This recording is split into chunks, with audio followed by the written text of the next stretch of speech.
Hello everybody and welcome to this year's Rally for Life. My name is Tim Jackson. I'm Niamh Bhriain. And we are delighted that you can join us today, the day after 55 rallies took place around the country. So Niamh, tell us about today and what we have to look forward to. So the theme of this year's Rally for Life is to rethink abortion, to urge the public and the TDs to rethink what they introduced into Ireland. And that was what people were doing yesterday, out having a public witness on the street in 55 centres around Ireland.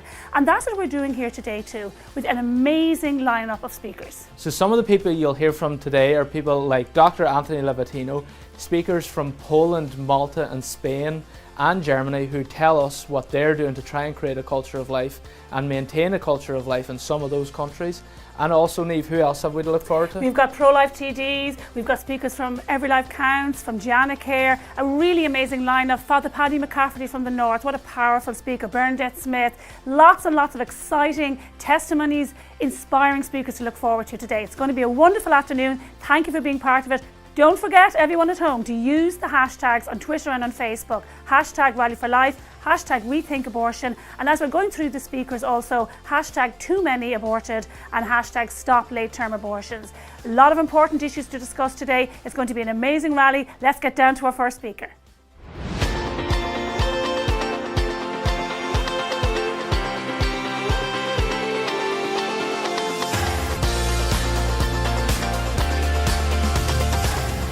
So next up, we are delighted to be joined by independent TD Carol Nolan. Carol, thanks very much for being here today with us. Nice to be here. You're someone who's been on the front lines with a handful of other TDs and trying to keep this issue alive and trying to mitigate the worst aspects of the abortion bill. Can you tell us first of all about a bill that you introduced, a private member's bill, to try and give the unborn baby some pain relief if it is to be aborted? Yes, the bill was introduced to the Dáil a few months ago with the support of many independent TDs, and also I want to mention the TD Eamon O'Keefe, Fianna Fáil TD. Eamon also supported it. What it seeks to do is to enshrine and make sure that there's provision made for pain relief to be made available for a baby in the case of a late-term abortion. We know from many reports, including the UCC report, that we have a serious problem now where babies are being born alive, but also there are late-term abortions. And in terms of the late-term abortions, there were 100 abortions in 2019 that were late-term. And those little babies did not receive any pain relief. Now, there are other jurisdictions, such as France, that do make provision for pain relief. So we're seeking to make sure that that is provided for. As politicians who are completely opposed to abortion, what we're trying to do here is to ensure that there's some little bit of compassion for the little unborn child and to make sure that the unborn baby does not suffer. We know that the Animal Welfare Act makes provision for pain relief. So why not a little human being? Why shouldn't they also be provided for? And that's really what the bill seeks to do. It's pretty incredible that we've been reduced now to asking or pleading for that little unborn child to be given pain relief in a country that actually uses, say, potassium chloride and injects it into the heart in these late-term abortions, causing the baby severe pain. But it's not something that ever is talked about in the media, and I'm sure you've experienced that as well in presenting this bill. The coverage really hasn't been there of what's a glaring injustice, that one wrong is compounded by yet another wrong of ending the child's life and depriving it of any pain relief. I mean, yes, I was astounded. You know, I would consider myself a very reasonable politician. I'll take a stand on certain issues, and I think, you know, the right to life is non-negotiable. It's a fundamental human right. So I'll never make any apologies for standing on that platform and being one of the few women to do so. But what I found astounding was that my voice as a female politician was not listened to by national media. It was stifled. I'm trying to represent, you know, 750,000 people who voted no and who feel they have no voice. And yet our voice has been stifled. And look, like everything, there's two sides, and the right to life, as I say, is non-negotiable. But for a female politician not to be listened to when they talk about women in politics and the importance of pushing women to the fore, well, it appears that you have to be pro-choice as a woman in order to have your voice heard, or in order for fairness in the media. And I would certainly see that firsthand every day as a woman who happens to be a politician and who happens to be very pro-life in my views. And there's a review of the abortion legislation that's coming up, and I think that you've brought certain information to light about the 3-day waiting period that currently is in place with the abortion legislation. Can you tell us a little bit more? That's correct. I did submit parliamentary questions on the 3-day waiting period, and what the questions showed from the responses I received was that there was about between 800 and 900 women that had contacted the HSE direct line in terms of availing of abortion, and during the 3-day waiting period they didn't proceed. So that clearly shows us that there were hundreds of lives saved, that women did change their minds, that they did reflect on it. And I feel, look, it's very important that reflection is there, and it's very wrong that there's only one option open and given to women. We don't hear the option of adoption mentioned whatsoever. It seems to be all one-way traffic and nearly pressurising women into feeling that they have no other choice but to have an abortion. That's wrong. And at least lives were saved. You know, there were hundreds of lives saved. So it's crucial in that case. 3-day It's absolutely crucial that it's retained. Yeah. Yes. And how likely is it to be retained, or do you think will the pro-abortion lobby have it removed? The pro-abortion lobby will certainly look to have it removed with the help of many national media platforms, unfortunately. You know, it's just so wrong what's happening, and it's so unjust. We're supposed to live in a democratic republic, but yet if you happen to have a certain view, if you happen to be pro-life, your views aren't heard, and obviously the media won't portray that or convey that in any way. Apart from yourselves in Gript, you know, I don't think there's any other platform that is genuinely trying to articulate the other side of this argument. And I think it's a sad day in Ireland, a republic, that we don't hear the other side of the argument. And unfortunately, the pro-choice lobby, you know, it seems to have the ear of media. It seems to have the support of national media, who are more or less acting as spin doctors, along with the National Women's Council, who appear to only hold one view as well, and who claim to represent women. Well, they certainly don't represent women like me. And so, as a politician representing so many people in your own constituency of Laois Offaly, is it the case that this issue has benefited you from standing so strong on what are your own principles and have been your principles all along, or have you paid a price? Because I know you were re-elected in what was an expanded constituency against all the odds. And it seems as if you taking a stand did no harm whatsoever, because people respect that whenever a politician will do the unpopular work. No, certainly it hasn't done me any harm, but I suppose when I made my decision and stood over my views and how I felt on the issue, look, I was prepared to risk my seat. I was prepared to lose my seat if necessary. Just to stand over my principles and stand for my beliefs, and I'll never have any regrets in doing that. And I do want to sincerely thank the people of Laois Offaly who put their trust in me and re-elected me, and who got in behind me to support me when, you know, I was in the midst of a campaign that was very, very hostile, and again totally biased. I mean, certainly the media had me written off. There were many media pundits who regard themselves as being experts in politics had me written off and had the seat gone. But again, that was the bias coming through, and the fact that they couldn't leave their own personal views one side to give clear and balanced commentary. You know, it was wrong, but it was down to the people. And of course, look, I'm here and re-elected, and that's the grace of God that did that. I've no doubt about that, and that I'm here to represent my people who have their faith in me. I'm here to stand for the right to life, and will continue to do so as long as I'm elected. Yeah, and I think it shows all of us that there is room for politicians with values such as yours in a country that seems to be maybe headed the opposite direction, but obviously there's a lot of respect there for politicians like yourself who are fearless, essentially, when it comes to standing up for what's right.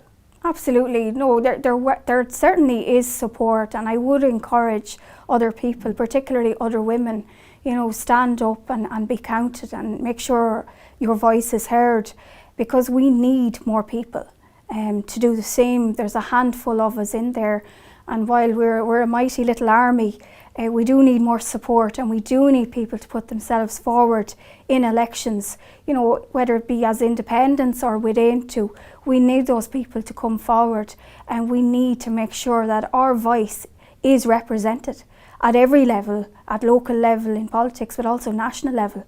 And I would encourage, and that's what I want to say to people watching in here today, don't be afraid, take courage in the fact that we're on the right side, and the right to life is non-negotiable. And certainly, I certainly would never ever have any regrets for standing up. I wouldn't have any regrets either had I lost my seat. And I say that in all sincerity. Yeah, well, it's an inspiration for all of us to see the work you're doing, Carol, and how firm you are in your convictions. So thank you very much. Thanks very much, Tim.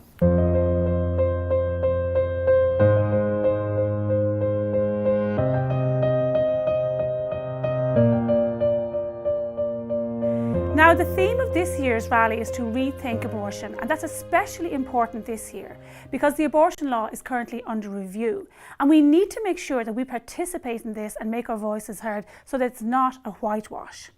We know already that some 13,000 children have been aborted in Ireland over the past 2 years. That's around 6,500 every year on average.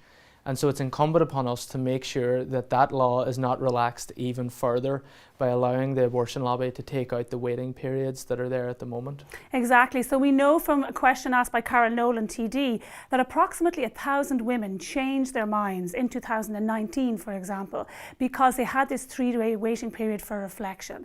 No reasonable person wants more abortions to take place. Most people who voted yes in the referendum don't want even more abortions to take place. So we need to make our voices heard, make sure that TDs understand that this country is implacably opposed to any relaxation of that law, to scrapping the 3-day waiting period, to doing anything that would increase the number of abortions. So today in the Rally for Life, we'll be talking about this issue. We'll be raising it repeatedly with people, important witnesses and speakers during the rally, but we need you to keep that in mind and to get involved in our campaign during the summer to urge people to rethink abortion and to ensure the 3-day waiting period is not scrapped. Thanks for watching. Don't forget to share the Rally for Life across all your social media channels. #RethinkAbortion, #Rally for Life. And please donate now to support the rally. Stay tuned for more. It's just wonderful to have these powerful, inspirational voices with us on the Rally for Life 2021. Tim, we're going to look at some photos now from the Rallies for Life around the country yesterday. Let's do it.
So wasn't that incredible to see so many people from north, south, east and west out on the streets of Ireland, and it just shows that we haven't went away.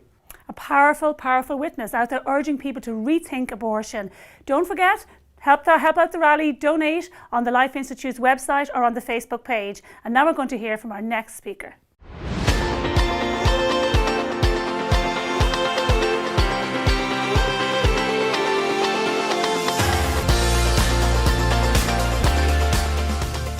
So we're delighted to be joined by Dr. Tony Levatino. Dr. Levatino, thank you so much for joining us here. You're in Arizona, we're in Dublin, but thankfully we're able to talk and discuss your life and also what you've learned through your practice as an obstetrician. So could you tell us first of all a little bit about how you came to the pro-life position? Because I think it's a pretty harrowing tale at times. When I was in training, we were doing first trimester abortions, suction D and C abortions in the delivery room of all places. And as I said, I had no qualms about it. And when it was my turn to do them, I would do 2, 3, 4 in the morning and never thought anything of it.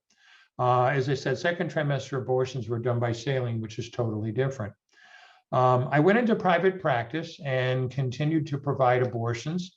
And it was during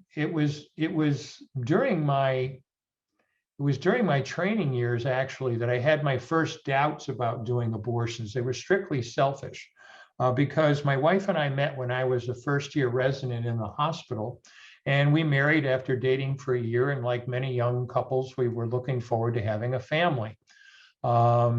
She's Irish, by the way, we found out pretty quickly that we just weren't getting pregnant. She had an infertility problem. We had an infertility problem, but it turned out it was something going on with her. But here I am doing abortions during the day. And at night, I'm trying to find one more phone number to call to try to find a baby to adopt. And this was an odd kind of contradictory existence for a while. And I remember very specifically one abortion I was doing. Because when you do an abortion, you have to keep inventory. You have to make sure you get all the pieces. We'll talk about that later. And I was in the process of doing that abortion. I looked and here I am trying to find a child of my own, but I'm doing an abortion. And I'm looking and thinking, gosh, wouldn't this lady even allow us to take, just allow us to take her child home and care for her as our own? Of course, it doesn't usually work that way. And so I had the doubts were strictly selfish, but those were the first doubts I had about it. Months after we started doing this, in August of 1978, I was working in the operating room with an attending physician. And what we had done was my wife and I decided that we were getting so frustrated by not being able to find a child that I thought, this is kind of foolish. I'm a physician and I know lots of physicians. So we started advertising. We literally talked to every physician we knew and people in our hospital to let them know we were looking for a child, hoping we would get lucky. And in August of 1978, I was working in the operating room and the circulating nurse tapped me on the shoulder and she was holding up a piece of paper that said, "Call Marcia as soon as you're done." Well, Marcia was the head of social services at our hospital. That's all it said, but I knew what it meant. And sure enough, she informed me there was a 15-year-old girl in labor in the delivery room. She had had no prenatal care. First time she saw a doctor was the day before, but now she was in labor. She wants to give her baby up for adoption. Are you interested? Of course we were interested. I remember staring at the face of the telephone to call my wife with this news and know that I was just 7 digits away from becoming a father. And literally, by the grace of God, we were able to adopt a little girl in August of 1978 that we named Heather. Fantastic. We finally have a baby. And over the next 4 years, I did 1,200 abortions, and over 120 of them were these second trimester D&E abortions. Hey, but life's good. We're doing well. The practice is growing. The kids are doing fine. And everything was great until June 23rd of 1984. It was a beautiful summer day in Albany, New York, where we were living at the time. It was a Saturday. I was on call, but it wasn't busy. We took the kids to an amusement park. We had dinner together. Heather was exactly 2 months away from her 6th birthday. Sean was just a couple of days away from his 5th birthday. And they were playing in their yard when we had friends come over for cake and coffee. We were talking with our friends, and at 7:25 that night, we heard the screech of brakes out in front of our house. The kids had gone out on the road, and Heather had been hit by a car.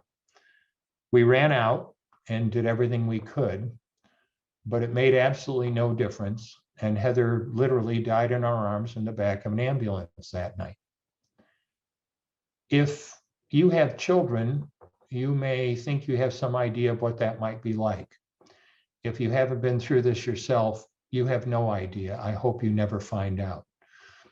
But what do you do after a disaster? You bury your child, you take some time off, and then you try to get back into your life. And I don't know how long it was, how many weeks after her death it was, but I showed up at OR number 9 in Albany Medical Center to do a second trimester D&E abortion. And I wasn't thinking of this as anything special. It was routine. I had other things on my mind.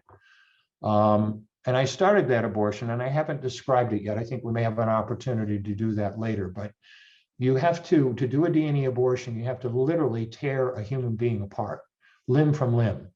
And I reached in with an instrument called a Sofer clamp. This is a Sofer clamp. This is what they look like. And literally ripped out an arm or a leg and just stared at it in the clamp and got sick. But you know something, when you start an abortion, you can't stop. You have to make sure that you get 2 arms, 2 legs, and all the pieces, because if you don't, your patient's going to come back infected, bleeding, or dead. So I finished that abortion. And for the first time in my career, after all those abortions, I really, really looked at that pile of body parts on the side of the table. And I didn't see her wonderful right to choose. And I didn't see what a great physician I was helping her with her problem. And I didn't even see the $800 cash I made at the time in 15 minutes. All I could see was somebody's son or daughter. And it occurred to me in that moment that somebody had come to me, this patient had come to me, and figuratively, never literally, but figuratively had said, here's $800, kill my son or daughter. And I was the kind of physician that would look her right back in the eye with no qualms at all and say, sure, I'll do that. Our daughter had died. We were mourning her death. And this is, and now the doubts about abortion that I had were coming back in spades after the death of my own daughter. I told you that, earlier, my wife and I had chosen early in our relationship not to talk about abortion. The problem with that, of course, in any relationship is when you stop talking about one important topic, is you stop talking about other important topics too. And we've been drifting apart. And I was hurt. I was hurting. We were grieving. But I kept on doing abortions because I said, well, I know why I feel bad. I'll feel better. I'll be okay. I was that dedicated. But I got into a blame game. It was the girl's fault for getting pregnant. It was the hospital's fault for allowing him. It was the nurse's fault for scheduling him. It's everybody's fault but mine. And my wife had it up to here with this and with everything after the loss of our daughter. And after a couple of months, she was 5 minutes away from walking out of the house with our son. But as I said, she's Irish, and she was going to have her say. And one evening when I went into one of my rages, she looked at me square in the eye and said, you know what? It's not the girl's fault. It's not the hospital's fault. And it's not the nurse's fault. It's your fault. You stupid idiot. If you're feeling this bad about it, why don't you just quit? And that was the first time that she broke our rule about talking about abortion. And it started a 2-hour conversation between the two of us about what was going on. And it was the next day that I went back to my partners and told them that I would no longer do any more of these second trimester D&E abortions. It was just too painful. I would just do the little ones, the first trimester abortions we were doing in the office. And for a couple more months, I soldiered on doing those. I know people look up to physicians. You think of us as so smart, but we're no different than anyone else. When a doctor figures out that killing a baby this big for money is wrong, then it doesn't take them too long to figure out that it doesn't matter if the baby is this big or this big or this big or maybe even this big. It's all the same. And it was in February of 1985. I'm ashamed to say it was that long, when I finally went back to my partners a second time and told them I would no longer do any abortions. I haven't done one since. There's no way in hell I'll ever do another one. Well, that is such a powerful story, your own life experience and coming to a position where you realised the dignity of human life, and it's so much to have went through as a physician as well in terms of your personal loss and coming to terms with everything that happened before and after that too. But thankfully you're here and making such a difference around the world, because your videos have been seen by many, many millions of people around the world who now know your story. And it seems to me as if you probably have a very important lesson to convey to doctors in our own country of Ireland and in many, many other countries as well, about that respect for human life that upholds any true practice of medical ethics. So unfortunately in our own country here in Ireland, we're now in a situation where potassium chloride is being administered and injected into the baby's heart in order to prompt a heart attack and a very, I think, painful death for the baby. And I was hoping that you could talk a little bit more about that method of abortion, please. Those type of abortions were, what I did were second trimester D&E abortions up to 24 weeks. A second trimester D&E abortion, as I said, is a brutal procedure. So I want the audience and people to imagine, imagine for a minute that you're an obstetrician gynecologist like me.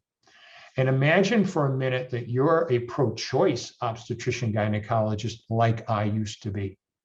Your patient today is 17 years old. She's 20 weeks pregnant. Now, a 20-week pregnant woman, her uterus is all the way up to her umbilicus. If you could see her baby, and that would be easy to do on an ultrasound, her baby would be the length of your hand, from the tip of your middle finger to your wrist. That's the size of a 20-week baby, head to rump, not counting the legs. She's been feeling her baby kick for the last 2 weeks, but now she's asleep on an operating room table, and you're there to help her with her problem. First thing you do is you introduce, after you remove some substance from the cervix, the first thing you introduce is a suction catheter. This is a 14 French suction catheter. It's about 9-10 inches long. It's clear plastic. There's a hole through the center. And picture yourself putting this instrument up through the cervix into the uterus, and instruct your circulating nurse to turn on the suction machine. And what you'll see is pale yellow fluid running through the tubing and in the machine. That was the amniotic fluid that was there to protect the baby. Now, if she were 12 weeks pregnant or less, now a 12-week pregnancy is the width of your hand. That's 12 weeks. Or smaller, you could pretty much do the whole abortion with just this one instrument. That's what a suction D&C. The movie Unplanned, I would urge them to see, and you will see a 13-week, what a suction abortion at 13 weeks looks like. You can pretty much do the whole abortion with this one instrument, just like it's shown in the movie. But when babies are this big, they don't fit through catheters this size. So then you need a Sofer clamp, and I showed this before. This is a Sofer clamp. It's made of stainless steel. It's about 13 inches long. And I know it's difficult to see, but the business end up here is about 2.5 inches long and 1/2 inch wide, and has rows of sharp teeth. This is a grasping instrument. When it gets a hold of something, it does not let go. A D&E abortion can be done as a blind procedure. You can use ultrasound, but I never did. And you do it all by feel. So picture yourself taking this instrument, put it up to the cervix, be very careful not to perforate the uterus because the walls are thin and soft, and then blindly grasp anything you can and start to pull. And I mean pull hard. And out comes a leg about that big, which you put down on the table next to you. And reach again, grab, pull hard. Out comes an arm about the same length, which you put down on the table next to you. And then reach in with this instrument again and again and tear out the spine, the intestines, the heart, and lungs. Now, the head on a baby that size is about the size of a plum. You can't see it if you're not using an ultrasound, but you can feel it. You're pretty well sure you've got it if you're around something and your fingers are spread as far as they'll go. You know you did it right if you crush down on the instrument, white material runs out of the cervix. That was the baby's brains. Now you can pull out skull pieces. A lot of times the little face comes back and stares back at you. Congratulations. You've just successfully performed a second trimester D&E abortion. You just affirmed her right to choose.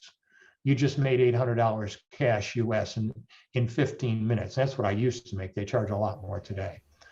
That's for the D&E abortion. And that, Dr. Levatino, by the way, for viewers, is what Irish doctors are currently being trained to do at the moment. So that will soon be rolled out in Irish hospitals, that particular method. That a baby at 22 weeks from last menstrual period is viable. So when you're talking about D&E abortions up to 24 weeks, you're talking about viable children at those late stages, perfectly capable of living outside the womb with proper care. Now, when you get past 24 weeks, and this gets to your question, with using potassium chloride, or the other drug that can be used is called digoxin. These medications are given to induce basically, as you said, a heart attack, to stop the fetal heart from beating. Because the D&E abortion procedure relies on tearing a baby apart. But beyond 24 weeks, the bones and the tissues are getting so strong, you can't just easily pull them apart. You need a different method. And that's when the so-called mold technique was developed. And what it means is you're going to give a drug, potassium chloride or digoxin, administered in high doses directly to the baby to cause fetal death. You hopefully confirm fetal death using an ultrasound, and then you induce labor. This is basically how these procedures are done. There is a clinic and now, of course, Roe was talking about stopping abortion, that states could prohibit abortion after fetal viability, which in 1973 was 27 weeks, but now is 22 weeks.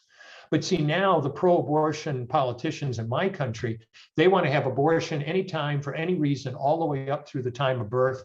And some politicians have even suggested that once a baby's born, then you decide whether you want to keep it alive or not. This is how bad it has gotten. There is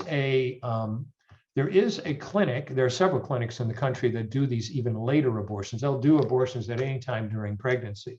There's one particular clinic in Albuquerque, New Mexico, called Hold Women's Health, or Southwest Women's Options. Live Action, Lila Rose, many of you know about Lila Rose. She's the one who produced the videos that I did about abortion procedures. Did a video inside Southwest Women's Options with a patient who was 27 weeks pregnant, going in and inquiring about an abortion. And it's a very eye-opening video to watch.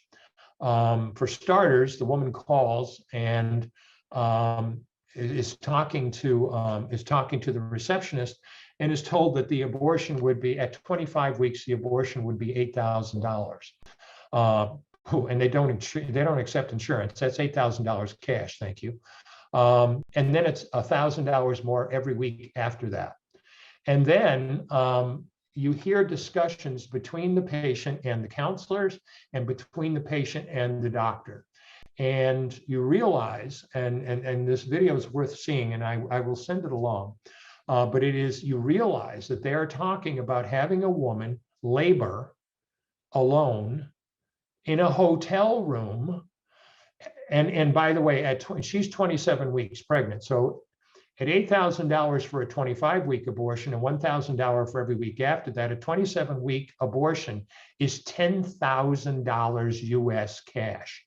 And for $10,000 US cash, these caring physicians cannot afford to have a doctor or a nurse sit and attend this woman while she goes through labor. Labor is not a benign process. You can bleed, you can hemorrhage, you can have high blood pressure, all kinds of things can go wrong in labor. Ask any obstetrician gynecologist, they'll tell you. Yet for $10,000, they cannot afford to sit with this woman while she labors alone in a hotel room with no supervision and delivers her dead son or daughter into a toilet. That is how bad it has got in the United States. And Dr. Levatino, finally, what is it that motivates you to keep going? Because there's such an endless stream of bad news when it comes to the culture of death, and it seems to be always on the march. And obviously there are small victories along the way. Thankfully, I'm sure you and others have changed so many hearts and minds and saved lives. But what is it ultimately that motivates you to keep going and to keep speaking about the reality of abortion? I could give a lot of answers to that. My memory of my daughter Heather keeps me going. That's the most personal one of all. Just because something is legal doesn't make it right. People in their hearts know that tearing apart a living baby is a bad thing. It's wrong. Now, you may push back through that. Believe me, don't ever, ever talk about an abortion of convenience. There is nothing convenient about an abortion because there's nothing convenient about a pregnancy that's not desired. But on the other hand, in the end, you're talking about killing your son or daughter. And if supporting the sanctity of human life is important, and I believe that it is, then that's enough to keep me going. And I hope it's enough to keep people in Ireland going. I know it's very difficult. I know that it's easy to get discouraged because you're told that you're crazy or all this other stuff. Forget it. You know what's right. Do what's right. That will keep you going. Yeah, very good, Dr. Levatino. Thank you so much for that. And so to close out, we're going to play that video which you just talked about from that center in New Mexico.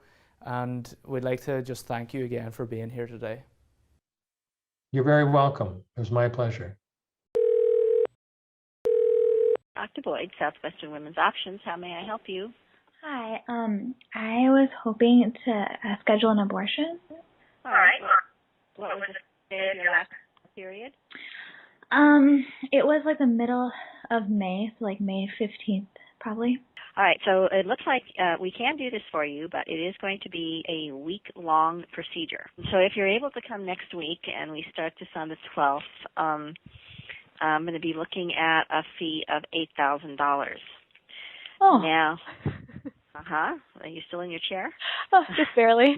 Just barely. But what you also need to keep in mind is that every week that goes by, the fee goes up by another $1,000. What we get is that you're 27 weeks. Mm-hmm. Oh, really? Yep. So you're about a month, actually you're about a month off in how you thought. Oh, wow. You were. To insert the injection, it's going straight into the sac and to the pregnancy, okay? It's bottom down. It'll insert through the baby's bottom, okay? Okay, if so it's the head down, it'll be inserted through the head, through the cranium. If we can't catch it early enough, which it has happened, if you're feeling pressure, it's moving down or something coming out, the pregnancy coming out, then you'll want to unlock the door to the hotel room, get your cell phone and just sit on the toilet. You don't have to look at anything, you don't have to clean anything up or nothing. Just be on the phone with us, and and you could stay on the phone with us until the doctor and nurse get there. Okay? Oh, good. So just go in the toilet if I'm having labor. Okay. Yeah. And what if it does come out when I'm on the toilet? Just, you don't gotta look down. You don't gotta do anything. The doctor and nurse will come take care of it. If you feel like it's too much to see any of it, then do not let yourself look at it. Okay. If you want to cover yourself, even with like a towel or something. Okay. Go ahead. If you're one of those lucky people that has no pain with contractions and all of a sudden you're like, something's coming out, you sit on the toilet. Okay. And you call us. And you unlock the hotel room and we come in and we take care of you. If I'm on the toilet and it pops out and it's in the toilet, what do I do? You would just sit there and you would stay there. Okay. And you would not move until we come and get you. Okay. I mean, I don't have to worry about you don't have to taking it out or anything. You don't have to clean anything. You don't have to do anything. Okay. You will do. Okay. You take care of everything.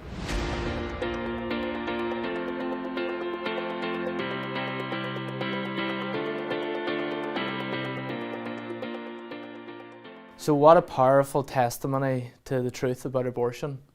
So it's fantastic at the same time to see so many people who are watching online on Facebook and Twitter and also on Instagram. And Niamh, we want people to share this, don't we? We do, and thank you for the comments. Keep them coming in. We'll get to as many of them as we can. Brilliant to see everybody sharing. Use the hashtags. I urge you to use the hashtags Rally for Life and #Rethink Abortion. Let's get that message out there. So let's see who our next speaker is.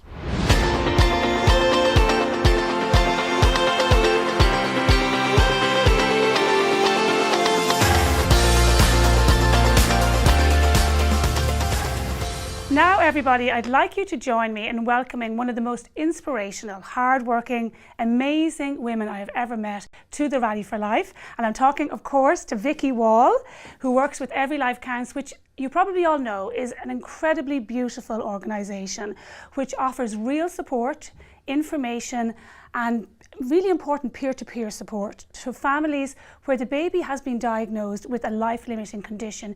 In other words, a condition where the baby might not live for very long after birth, like trisomy 13, trisomy 18 or anencephaly. Vicky, great to have you here. Thanks for having me, Niamh. And you've had a really busy year. Not even since December alone, 25 families who have been in this very difficult, unusual situation have been helped by Every Life Counts. Tell us more about that. Yeah, it's been really busy. Every Life Counts is going since 2014. It's an amazing organisation, and we have over 130 families now that we have walked the journey with, which is amazing. But yeah, this year especially has been incredibly busy. Lots of calls, lots of emails. People contact us through Facebook, and yeah, we're there for them, and we're there to support them and walk the journey with them and just say we know how that feels. You know how that feels, and that's amazing that you've had.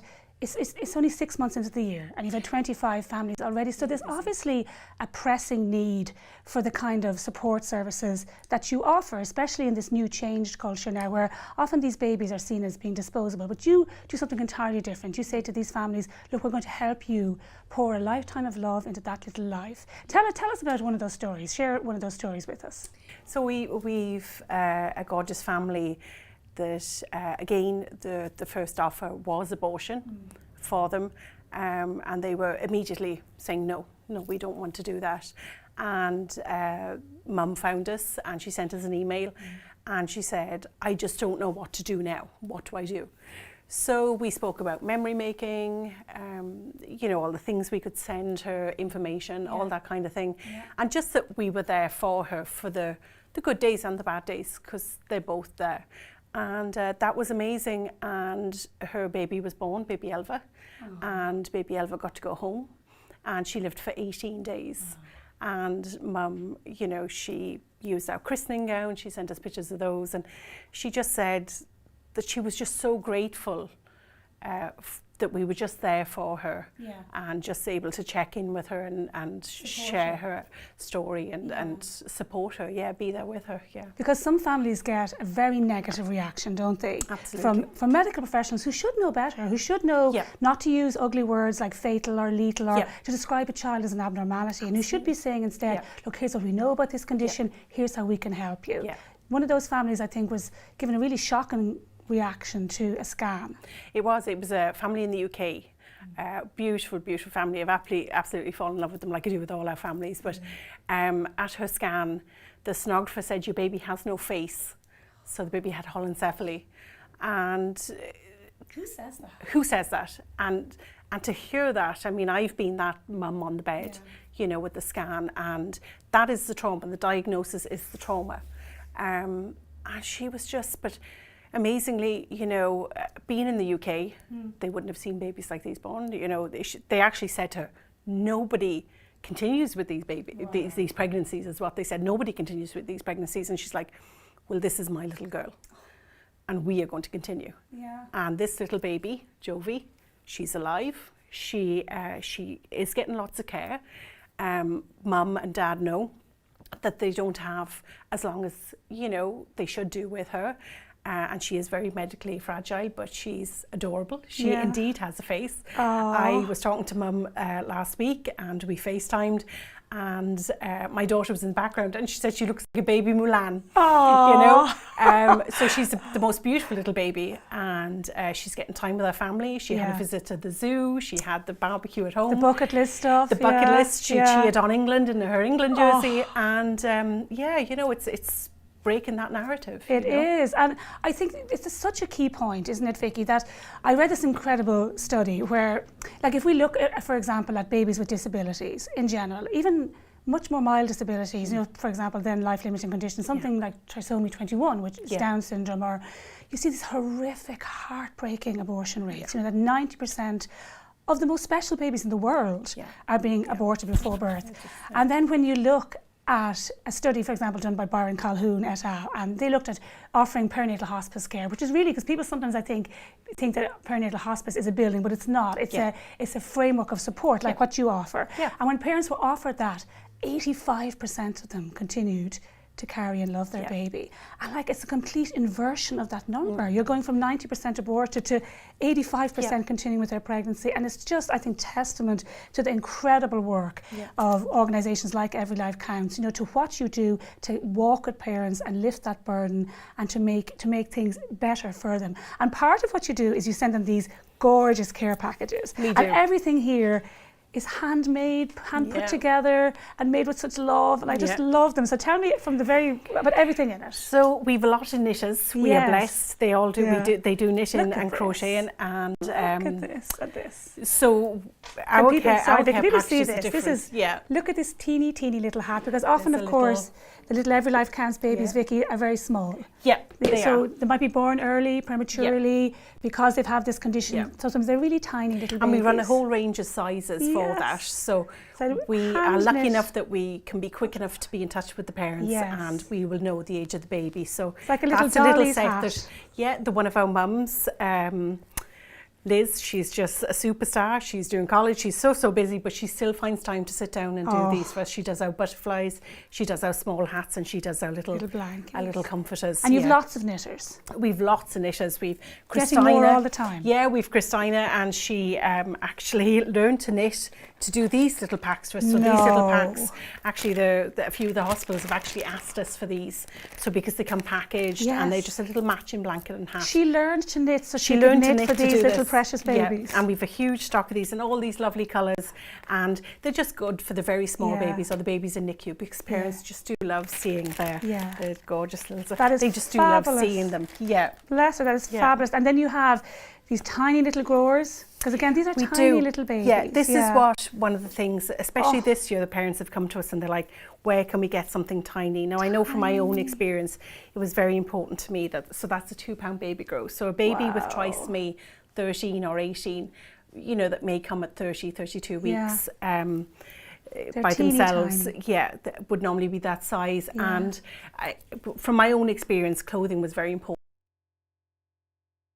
all the time.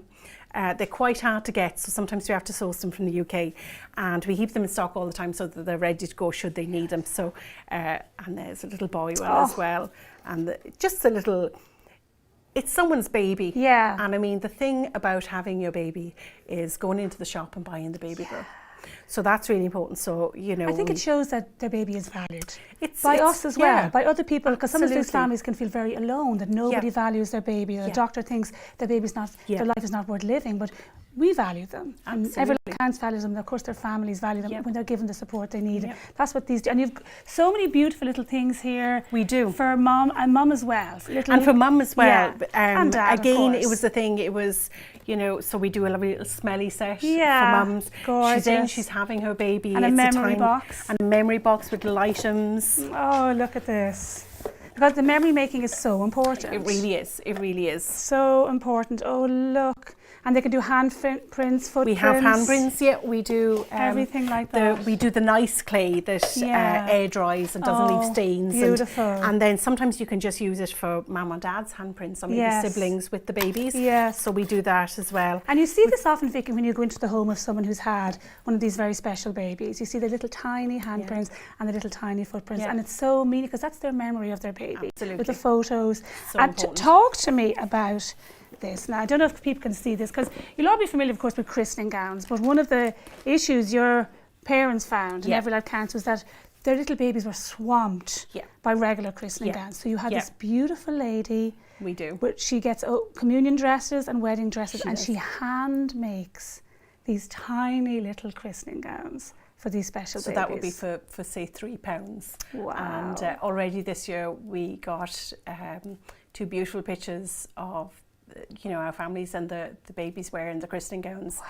And we send them to Mary, who makes them, and it brings her to tears every time, because she was blessed with 10 children, and she always says that she couldn't imagine having to give one back, is what she says. But so she does amazing. What do the parents feel like when they get one of these? Because it's just, I think the value and the support from other people is just... They always say to us, they're so overwhelmed and grateful that somebody that will never probably meet them or know them would go to that effort and time. And I mean, they're stunning handmade items. There's 2 more here, like they're absolutely beautiful. She does them in different sizes. So look at the attention. And look here, I think at the back as well, at the back of the gown, if we can just get a shot of that, she has made them so it's really easy to put the gown on and off, because often, of course, these little babies might have tubes or might have difficulty in moving them and everything. That's so incredible, such care and love. And then, Vicky, and this is obviously is hugely important to your own story, because you were expecting little baby Liam, and you went for a scan, and at 24 weeks, am I right? 24 weeks. 24 weeks. So, I've been 24 weeks pregnant. You were very pregnant. You were big. You were here. The baby's kicking and moving. And you could see your little baby kicking and moving on the screen. And the doctor was telling you that she had trisomy 13. And what did he say to you then? I remember looking, and because we had a bit of a warning shot, as they call it, and we were sent then to Dublin. And then he was just so quickly, diagnosis was immediate just by looking at her. He said, she has trisomy 18. And I was like, okay. And he said it's incompatible with life. And I'd never heard that term. And then I said, well, what can we do? And he said, you can pop to England. And his first reaction? That was just it, There was and you meant, what can I do to help her? Yeah, or what could we do as a family even? And you think that it would be obvious, of how to do memory making and stuff. But when you've never been in this position, and I wouldn't have been that type of person, I'm very I worked full time, I was go, barely any pictures of the second children in my house, you don't think of these things. And it was actually my consultant back in Waterford Hospital said to me, Vicky, you're still working, come out of work, take a breath, take this time with her. These are now her first steps. And it hit me so hard, but I needed to hear that. And it might sound obvious to some people. And that's what we do, we say to parents, take a breath now, This is your time with baby. This is your time, and yes, it is sad, but you will look back at this time with such love and such fond memories, and you will be sad that you didn't take the extra photo or the extra video or the extra place. I remember the first time I saw you speaking, and you said that you built a little patio in the back garden, and you sat there eating strawberries with her, like she was in your womb, but she was with you and talking to her, and enjoying the sunshine and reading her stories. I just thought it was this incredibly beautiful way to show how this is your life with baby now. But a point you made, because you wrote, obviously we've had this terrible, the opposite of everything you're describing, which is this devastating and tragic case in the National Maternity Hospital, the case of baby Christopher. And you wrote a very powerful piece this week where you talked about the fact that your doctor told you your baby was incompatible with life. And they told baby Christopher's parents that he had a fatal fetal abnormality. And you said neither of those are medical terms. And it just really struck me how correct that was. And I know one of the things you do, and in the article you said, what parents need, because you were there, you were in that situation. What parents need is they'd like some facts, not your judgment, not being pushed towards abortion, but they would like some facts. They'd like to know, do babies with trisomy live beyond birth? And of course we know that most of them do. If they get to birth, they live beyond birth. Something like 12% live beyond a year. Can interventions help them? If your baby is anencephaly, what can you expect? And you'd like to know what have other families been through that situation? And that's why you've produced, if we can see these beautiful booklets, what a diagnosis of anencephaly means for your baby, and then trisomy 13 and 18, what you need to know. And there's a big demand for these, I understand, from maternity hospitals, from patients, from counsellors. We've had great feedback from them. We get asked for our items, our leaflets and our books because they're so factual. Yeah. We had one mum in the UK that had a baby with anencephaly, and her midwife had never experienced a baby with anencephaly carried to term. Wow. So that midwife got in touch with us and asked us for some of our leaflets to use them in the UK in her work. And so important for parents to have real information, not to be judged, not to be pushed towards abortion, but to have real information. And to see good pictures. We have pictures of our families in there, and I remember Googling trisomy 18 and seeing these horrific images, and you know, there's just such a different feeling to that. If I had that leaflet at the time. This beautiful centerpiece to the leaflet where you can see these amazing little babies, and some of them lived minutes, some of them lived hours, some of them lived weeks and years. Kathleen Rose, trisomy 13.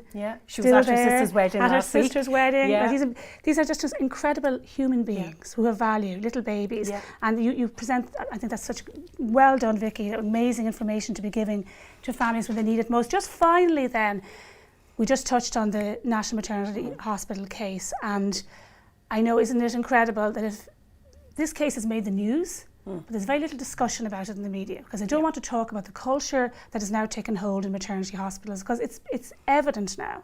And you knew this before the referendum, Every Life Counts.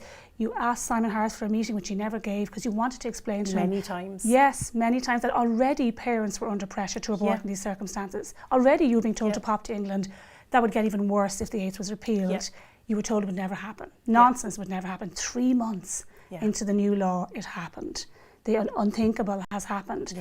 And you're saying, Vicky, that you want the culture to change. You're saying that it's evident that this is happening, and the first solution is abortion. Whether or not the baby had trisomy 18 or not, that's not really the key issue. The key issue is that parents are being pressurised to abort here, and you want that culture to change. I mean, we're actually hearing it. We're hearing it back from the parents. I would say at least 2/3 of our parents would say that they felt pressured to go in that direction instead of being given time and space for their options. So that option is there now. So I really don't understand why they're so insistent that it happened so quickly, why these parents were told, and these parents have said this, that they were told not to wait for the test results. That is horrendous. And this, you know, baby Christopher will never get to have a pet dog. He will never have his first day at school, and his poor parents have to suffer that for the rest of their lives, and these doctors will pay out some money and they will move on with their lives, but a whole family has been destroyed by this. The pain and the hurt, and even the messages we were getting to Every Life Counts, parents that their babies, you know, were still, we've a lot of parents now at the minute still pregnant, they're like, you know, could this be wrong? What's going on? And the words being used in the media. RTE, for example, said that the baby wasn't normal. You know, and we're constantly, and we have done since 2014 at Every Life Counts, fought against words like that. And then there they are, throwing them out in the media. There was one newspaper article and it said the headline was "Baby Blunder Case." Blunder, you know. And I know, as if you know, trisomy 18 baby is a blunder or an abnormality. It's horrendous. A blunder that this healthy, you know, baby, and even not healthy. You know, that the parents once said, well, do you know what you can do? You can go home, you can take some time. That option is there. If here's you a want support group you can reach out to. Here's a support group, because you can continue to term with this baby. You can make memories. You can take your time and see how you feel. There is no rush. I know. I think you're so right. There needs to be a complete change. There needs to be a public inquiry. And then there needs to be a root and branch review of how doctors are delivering this diagnosis to families and what should be done instead. Vicky Ball, thank you so much. Such a pleasure as always to talk to you, and the amazing work you do for families with Every Life Counts. Hello dear friends in Ireland, I'm Jeannie Mancini. I'm president of the March for Life in Washington, D.C. We are so overjoyed that you're marching today throughout the streets of Ireland. We pray that your march goes well, and we are united with you in these efforts to make abortion unthinkable. Thank you, each and every one of you, for doing your part in building a culture of life. God bless you all. Desde Madrid, Rosana Rivera, portavoz y coordinadora de Derecho a Vivir. Hoy queremos apoyar la Marcha por la Vida de Dublín. We all stand with you, pro-life supporters in Dublin. Derecho a Vivir es una asociación con cientos de miles de ciudadanos que nos siguen en todo el mundo. Hoy todos ellos estamos con ustedes. España se une a la Marcha por la Vida en Irlanda y decimos sí a la vida porque somos la generación pro vida. Spain supports the March for Life in Ireland, and we say yes to life because we are the pro-life generation. From Spain, we say yes to life and we support the March for Life in Ireland. Somos la generación pro vida. Desde España apoyamos la Marcha por la Vida en Irlanda y decimos sí a la vida. The Spanish people support the March for Life in Ireland. España apoya la Marcha pro Vida de Irlanda. We are the pro-life generation. Sí a la vida. Say yes to life. From Spain, we say yes to life. Sí a la vida. Y sí a la vida. Say yes to life. Queridos amigos pro vida de Irlanda, desde España os mandamos un fuerte abrazo. Hi, I'm Carlos Polo. In the name of the March for Life in Peru, I wish you all the best in your rally for life. We stand with you, Irish pro-lifers. Hi, I'm Michelle Kaufman from the March for Life in New Zealand, and I want to encourage you today to never ever stop fighting for preborn babies in the womb and for their mothers. And I just want you to know that we're together, we are standing for life, and we're with you here from New Zealand. Keep up the good work, Ireland. Dear pro-lifers in Dublin, we send our prayers to you from the Netherlands. Today you chose to stand up for those who cannot stand up for themselves. You chose life so that others can live. Please be safe and spread the loving message of pro-life. God bless. So we're delighted to have with us today Dr. Bhriain Shibaras.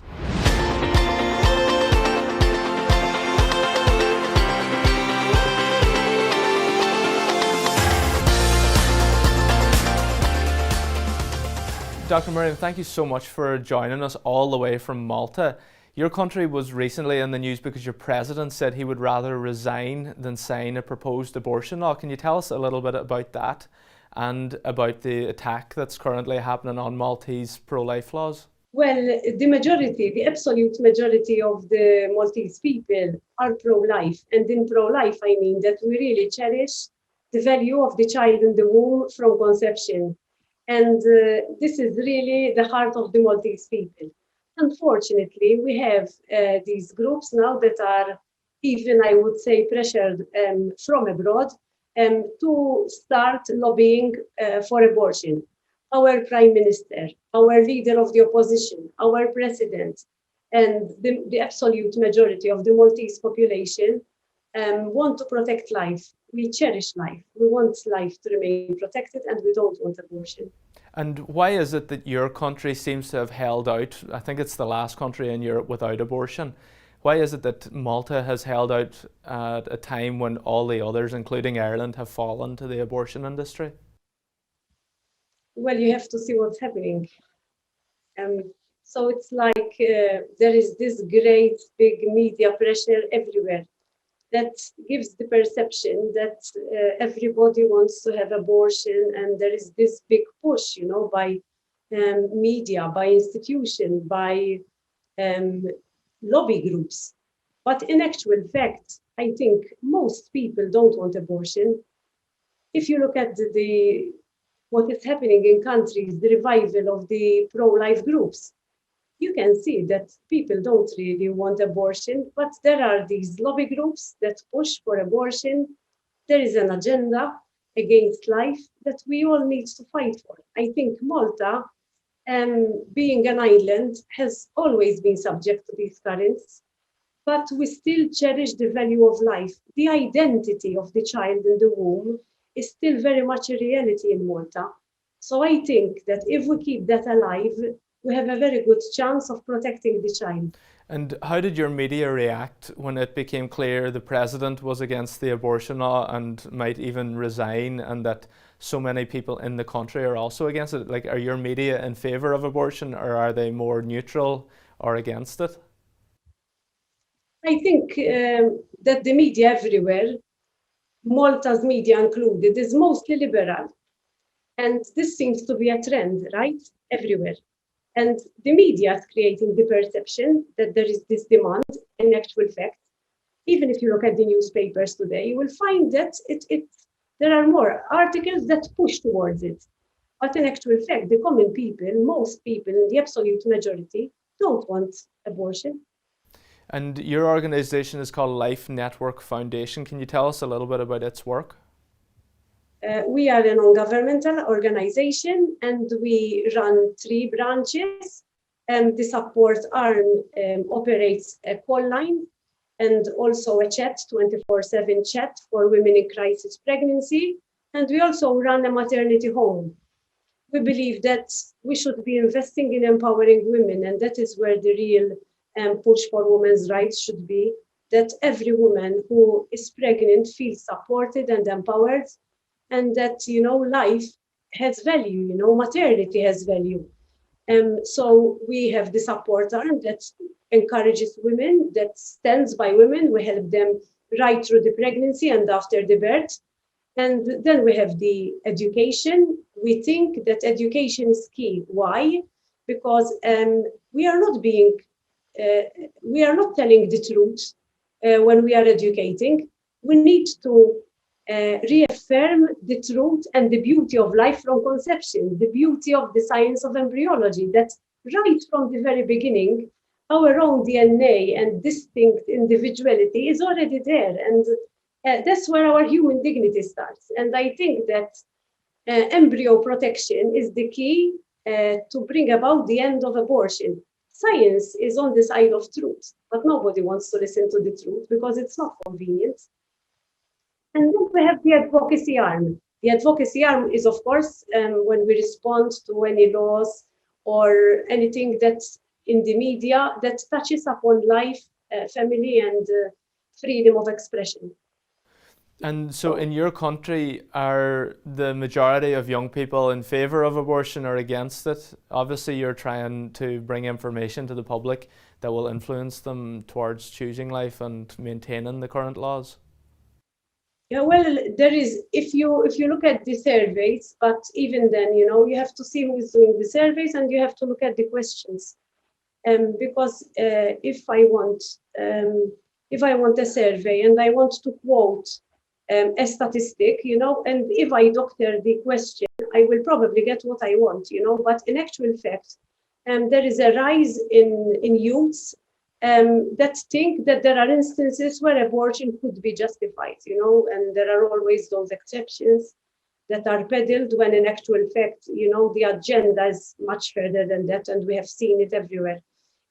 It's not really about exception, but it's really abortion as choice from beginning to end. That's what they would really want. So isn't Malta the last country in Europe without any abortion, that a full ban exists there? Well, that is what they say.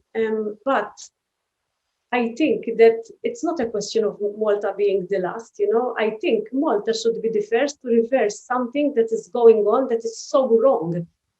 I don't see this, as being the last. I see Malta as being the first of changing the tide, unless we want to be writing our own demographic winter, right? Yeah, well, that's a fantastic way to present it. And we in Ireland have obviously experienced the loss of a very significant law that protected so many unborn children and their mothers. And hopefully in Malta that won't be replicated, that Malta will continue to be a light for the rest of Europe, in the sense that you do protect every unborn child and do look after mothers as well at the same time. But obviously the attack is very great at the moment. And is it mainly money coming from abroad, or is there actually a groundswell of support for abortion in Malta as well? I would say both, because the groundswell can actually be instigated. And I see this happening, just as I have seen it happening in Poland, in Ireland, and in Gibraltar. So obviously we have seen this happening. We have seen the reality of the results that can actually even change public perception. So yes, I'm very much aware of this. We are in the middle of a battle, but Malta has stood strong and has won battles, and that our little size, would not have forecasted this. We were in the Second World War. We were crucial, in winning the fight against Nazi Germany. So I have hope, and as yet, I still have it. I still hold on to that hope. Yeah, many of us have been to Valletta and seen where the port was built in such a way to defend your country. So hopefully people are ready once again to defend their country and their values. Dr. Miriam, any closing thoughts? Well, I would like to end up with a call to arms, if you would call it that, like that. I suggest that that's the time for mourning for Gibraltar, for Ireland, for all the countries that have abortion laws is over, and we all need to regroup. We all need to be ready, I should say, actively participating in a campaign that takes Europe back to the Europe of the founding fathers, a Europe that cherishes life, a Europe that will fight against a demographic winter of our own making, a Europe where the child is cherished from conception, protected, and women truly empowered by laws that don't make them enemies with their own child in the womb. So I think we should all be working together. We must learn from the lobby groups that are anti-life, that are uniting against us, learn from them, find a language to talk with the people, and to again reclaim and put in its right place the honor of maternity and protection of life from conception. And the time is now. So Dr. Miriam Shibaras, much appreciated for taking the time to be with us today here in Dublin, and we wish you all the best. Thank you.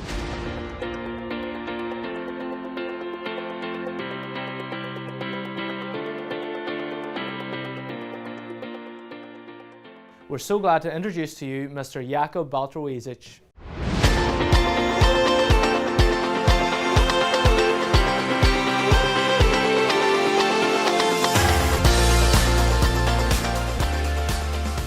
Jakub, thank you very much for joining us all the way from Poland. You have been pivotal, along with your group, in trying to defend Polish pro-life laws.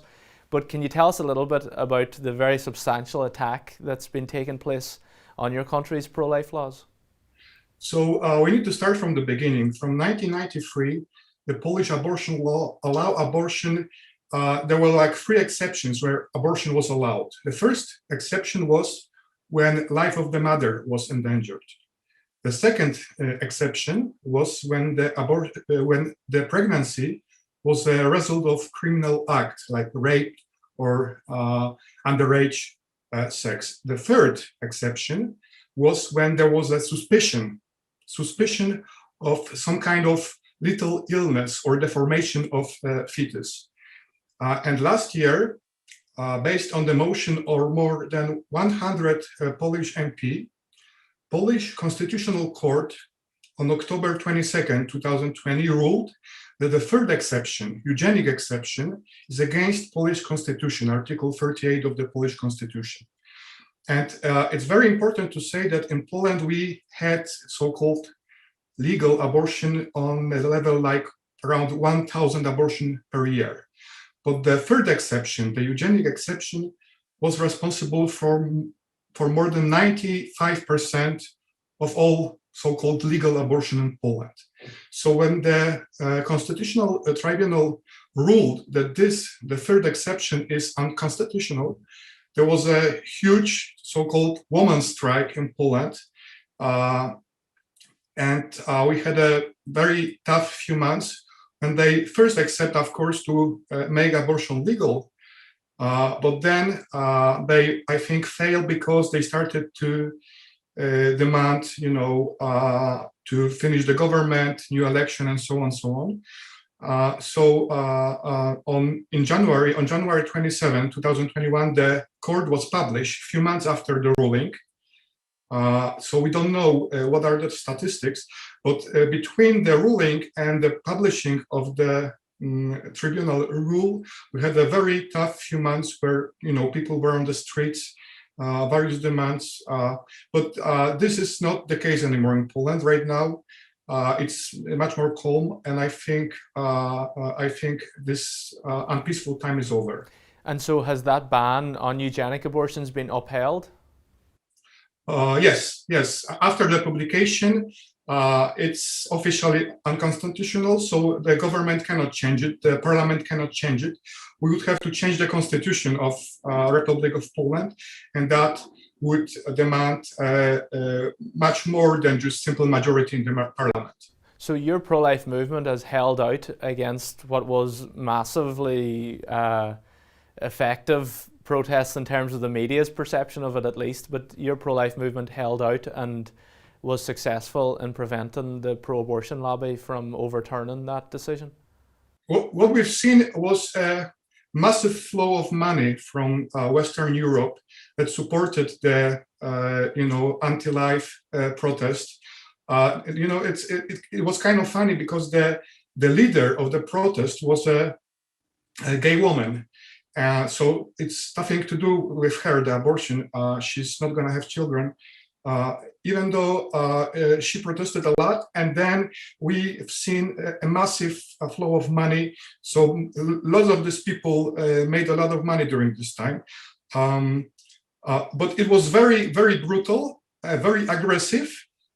So when it started, they demanded only, we want the third exception back. But at the end, it was anti-everything, anti-government and anti-everything. And I think that's why they failed, because of the aggression and because they demanded much more than just to bring back the third exception, that demanded full abortion up until the 9th month. And the Polish society is just simply too conservative to agree on that. And was your government, I think it's the Law and Justice Party, was it supportive of the pro-life stance? Well, most of the MPs that filed the motion with the tribunal, the Constitutional Tribunal, was from the Law and Justice. So the government, I think government was reluctant to do so because they didn't want to do. We introduced over the last few years several citizens' initiatives into the Polish parliament, where Law and Justice had majority. But they put these citizens' initiative, into some kind of parliamentary commission to discuss for discussion, and we call it, the parliamentary freezer, because we never heard of this citizens' initiative after they were put into the parliamentary commission.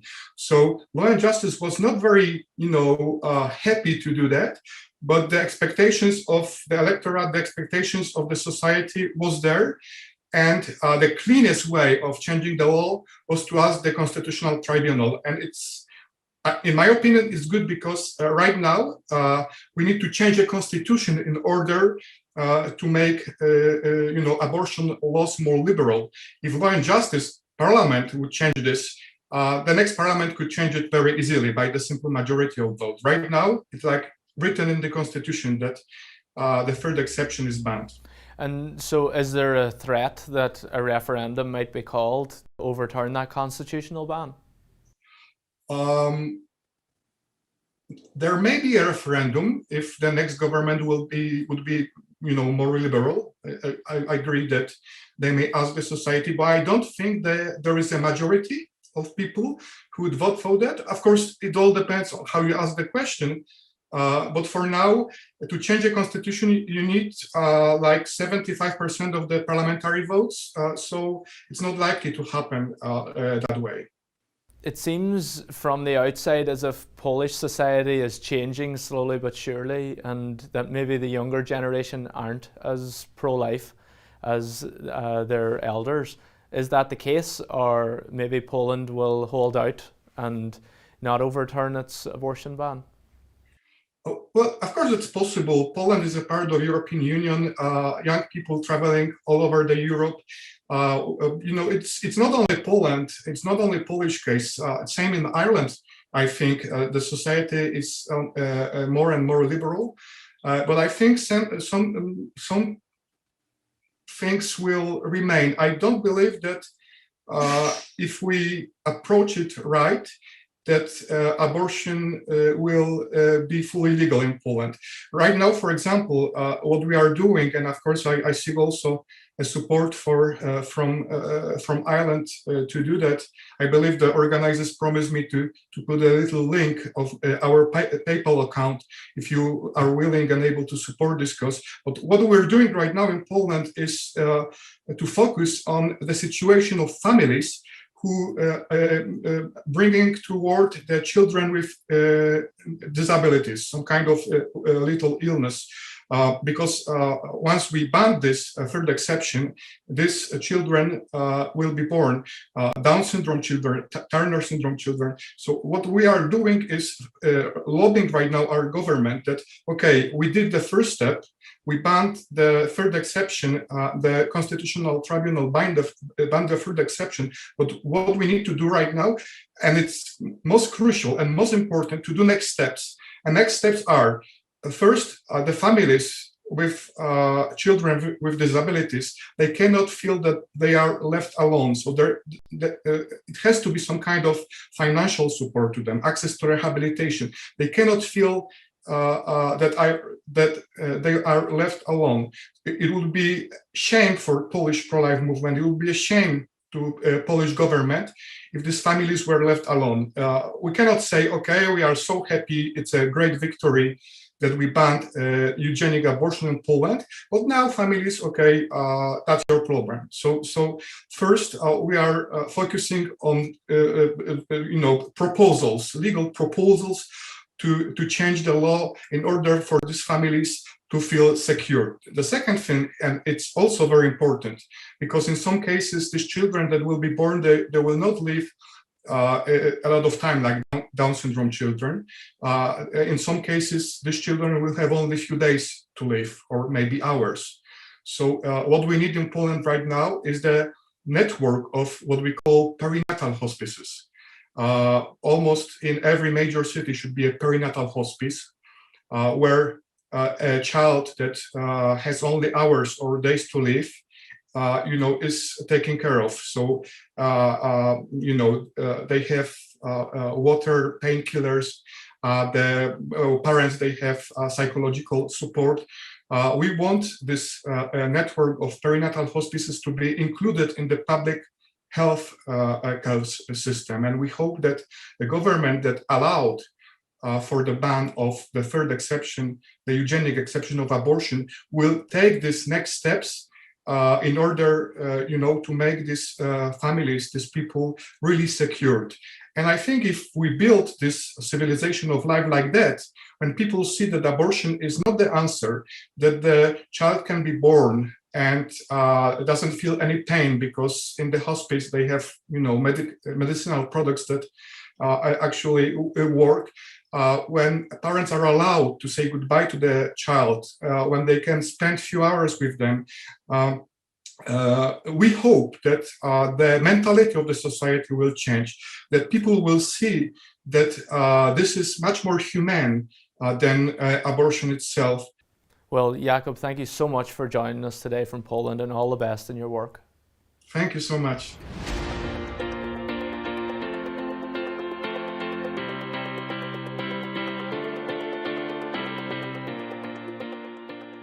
Delighted to introduce to you Gianna Care.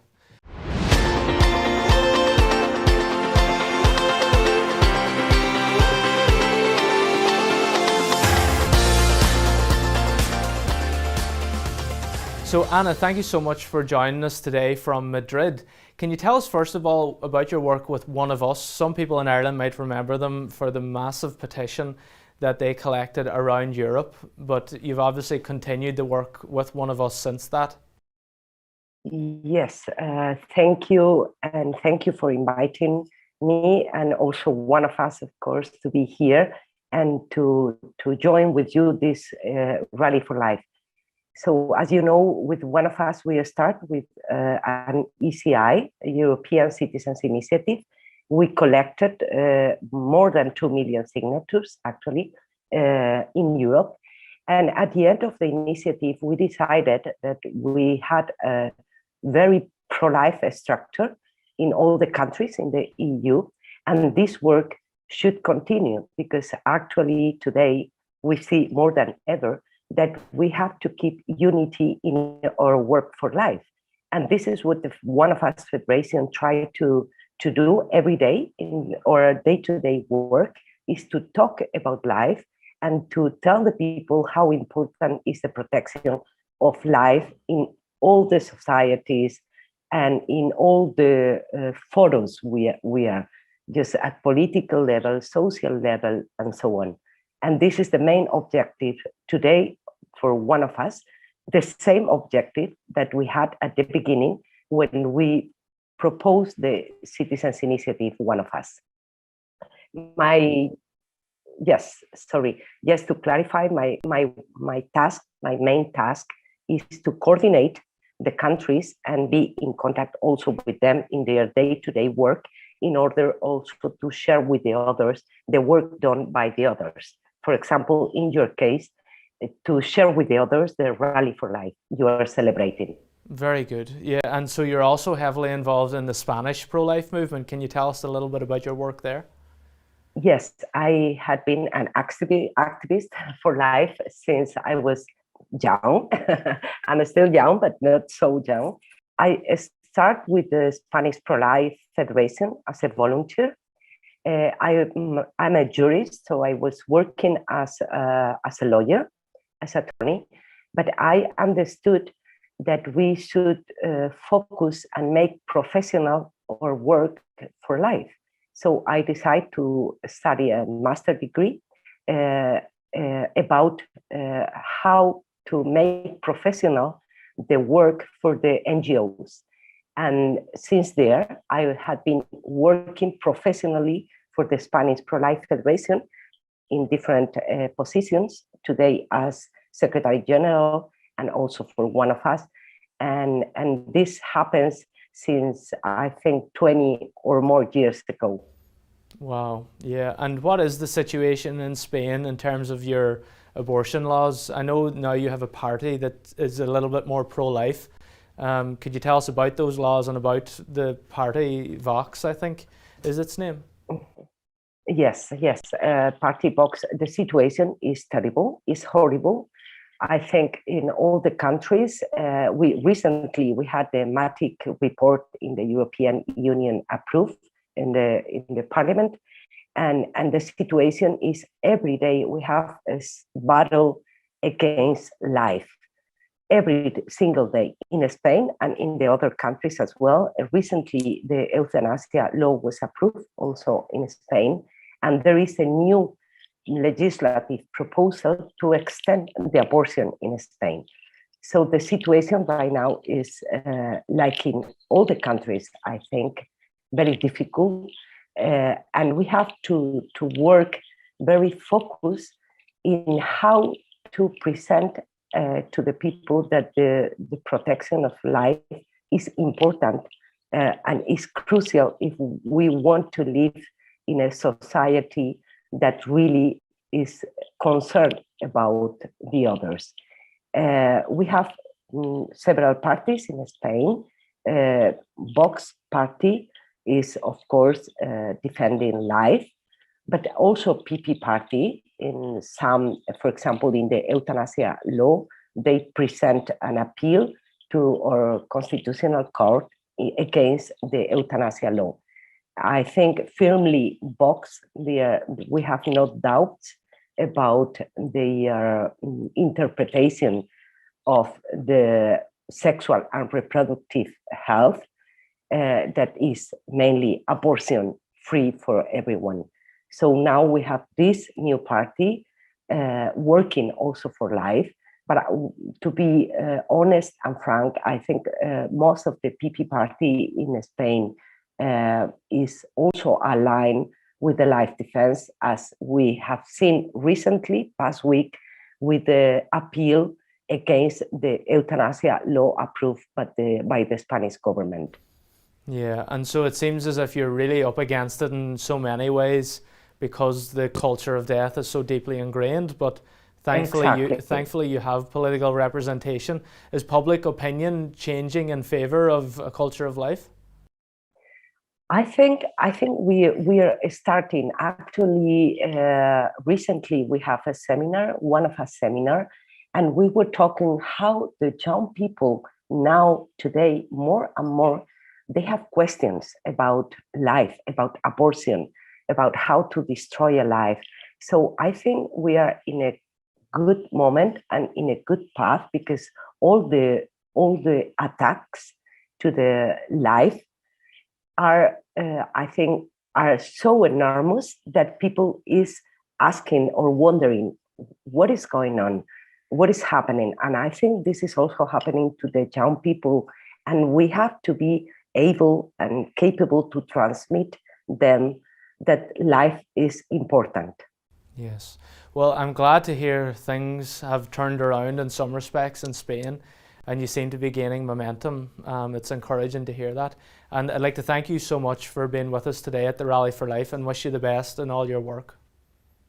All the best. Thanks for watching. Don't forget to share the Rally for Life across all your social media channels. #RethinkAbortion, #Rally4Life. And please donate now to support the rally. Stay tuned for more. We're delighted to introduce two people to you today from Pro-Life Europe. They are Bhriain and Maria.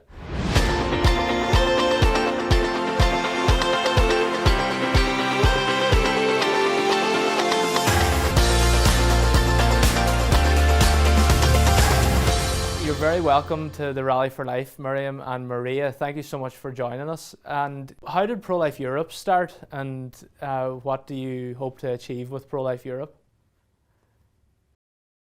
So yeah, actually our mission is to change the culture. So we aim to not just to make abortion illegal, which is also like consequences of the culture and like works on the culture as well as a law, but we want to make abortion unthinkable also, and to change the culture, the way people look at abortion and understand abortion as a cultural practice or like a social practice. Like we haven't gone that far that abortion is like taking a tooth, but we can be closer to that, and we want to go back a little bit and say no, like that people actually are aware what encloses in an abortion. Yeah, and also how we look at women. So the way of womanhood, and combining fact that every woman can be a mother sometime.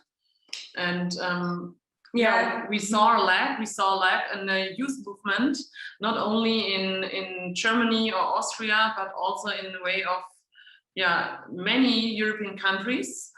And for that we thought we need something that brings together all the different countries with their culture, with the youth and students. Yes. Most importantly, also students to are able to have an impact and make cultural change in Europe, throughout Europe. Very good. Yes. And so are you mostly a student-led organization on college campuses? I would say this is our aim, but it has been difficult because in some countries they even forbid us. Miriam can say more about this.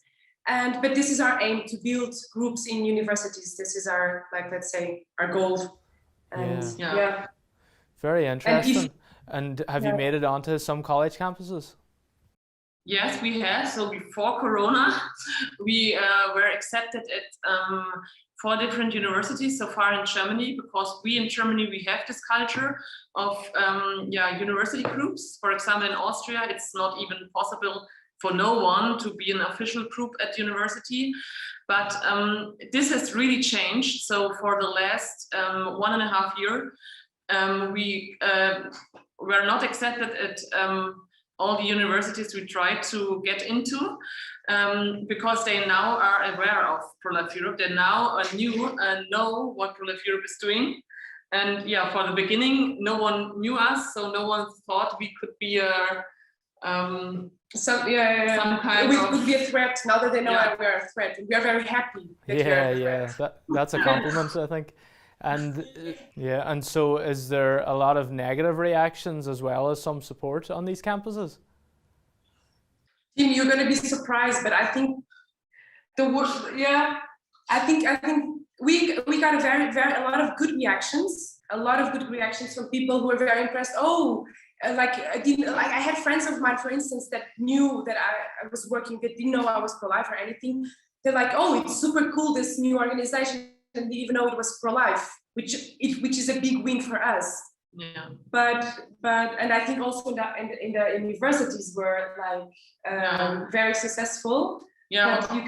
But I would say it's differently. So I was surprised, and on what universities it was no problem at all to speak about the topic. So in a respectful way. But in other universities, even in Bavaria, so maybe you would not think that it's possible in Bavaria, it was very aggressive. And students were, doing even hate speech on campus about pro-life students, or following them until their private home and everything like that. So it's very different. It depends. Yeah, I think the general hate on the pro-life movement, of course, gets extended to us at a certain level. But on the other hand, I think we've been getting a lot of people who maybe wouldn't thought. I think mainly people who are already pro-life but wouldn't engage in the pro-life movement are like, oh, they are like, maybe they're like, oh, they're cool, they're different. I think this is more like the reaction, I would say. Yeah, that's true. And also people who are not pro-life are like more open to the pro-life message, I think also. It's a big win. And are there particular people who inspire you to keep going despite some of the negativity, and who you draw your inspiration from? So I draw my inspiration actually from all my experience I have, and mostly from the experience from myself. I'm a role model for myself. No, you go, girl. No. But my motivation comes from working with the students. So this is my main motivation, because I see the change that I'm able to make with working with them, and also from visiting other pro-life organizations. So maybe you're interested in getting to know that I also have been in Ireland at the March for Life.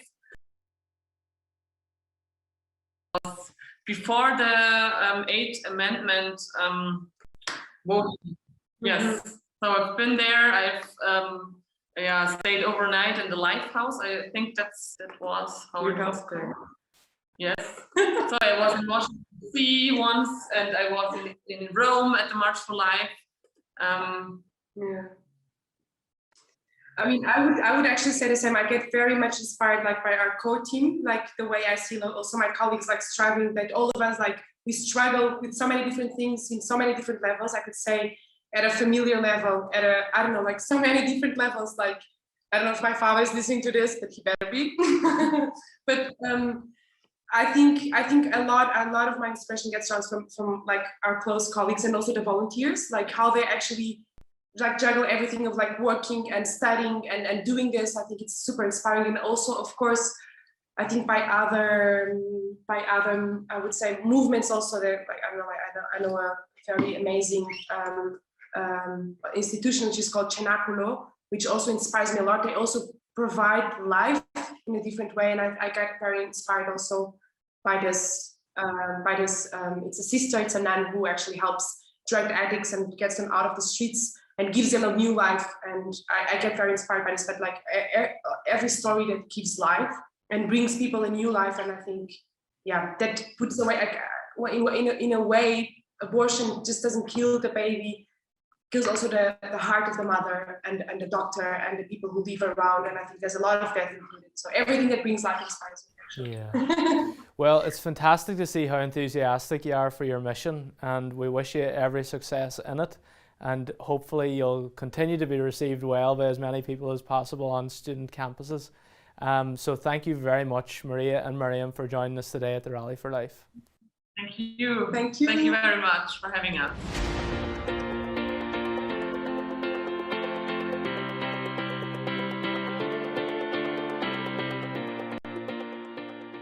So everyone, welcome back to the Rally for Life. We're now delighted to be joined by two TDs who have been at the forefront consistently of fighting the good fight in the Dáil. They are Peadar Tóibín and Mattie McGrath. Peadar and Mattie, thanks for joining us today. First of all, I'll come to yourself, Peadar, because the news of the past month has been about this National Maternity Hospital case and baby Christopher's sad death. Can you tell us a little bit more about it, your own view on what went wrong, and whether there will actually be any real accountability for those who were responsible?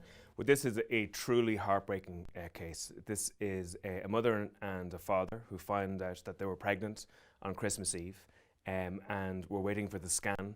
Their own scan was delayed for some reason, so they went to a private company, Bhriain Fetal Health. They had a scan there. They were told that the child was fine. And just as the mother was leaving They were told that they could go for a more in-depth scan to see about the health of the child. And they were even told if they had that in-depth scan on the same day as their normal scan, there would be a price reduction for it. So they decided to go for that in-depth test. And then they got word back from the private company, Bhriain Fetal Health, which is tied in with the National Maternity Hospital, that the child had a Edwards syndrome.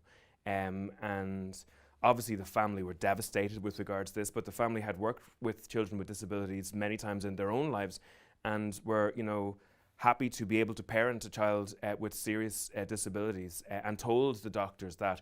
But the doctors that they were talking to were adamant that this child was not going to survive and advised the family to proceed with an abortion.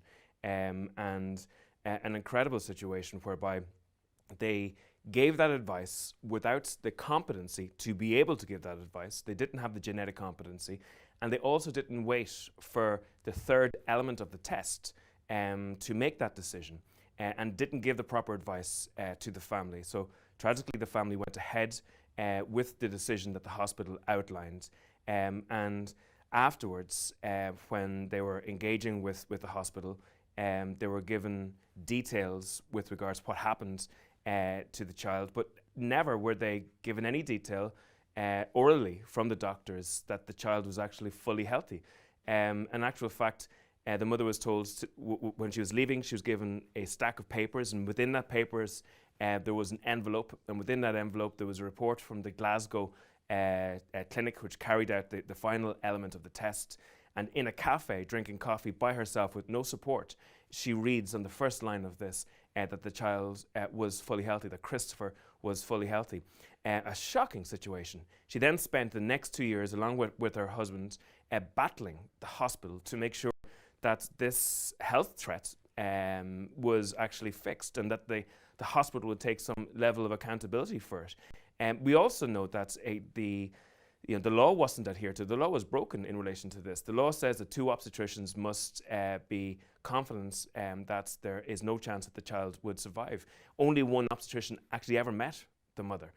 Also, the hospital never reported this to the state. Only when the solicitor sent a letter to the hospital when the whole legal process started, did the hospital think to report this to the state. And Pater, am I right in saying that the doctors responsible won't actually pay the price in any financial way, even, and that the state, the taxpayer, covers their wrongdoing in this situation? So the family have been engaged with 2 Taoiseach and 2 Ministers for Health over 2 years.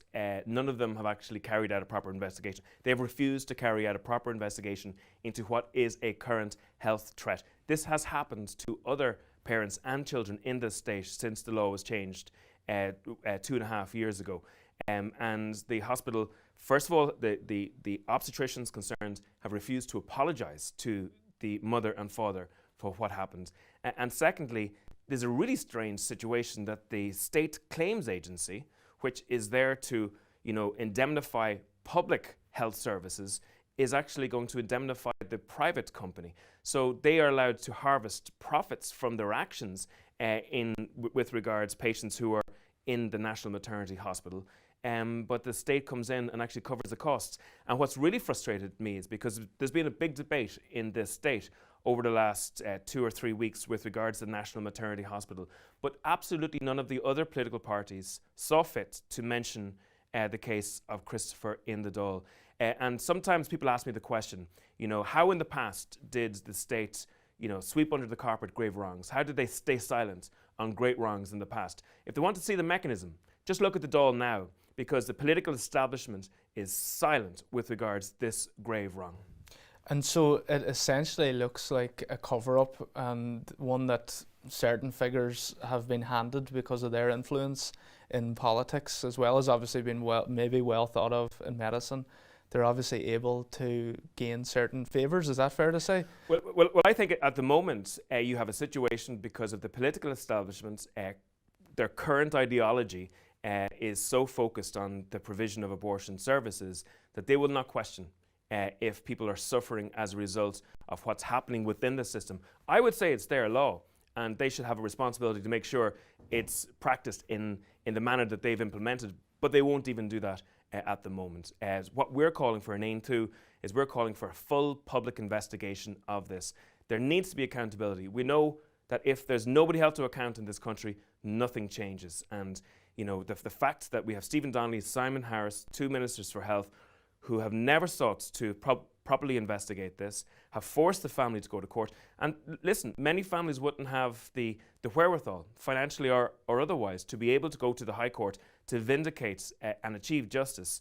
Many families around the country who suffer in this regard under the current law will just unfortunately just have to take it. So Matty, we obviously have that tragic case in the National Maternity Hospital where baby Christopher died, but yourself, Carol, Nolan and Patter and other TDs have all supported a bill to do with fetal pain, in which other babies are being aborted in very gruesome ways and in ways that are often painful. Can you tell us a little bit more about that bill, please? Well, it's actually horrific, and what Patter has just said, you know, about baby Christopher is shocking.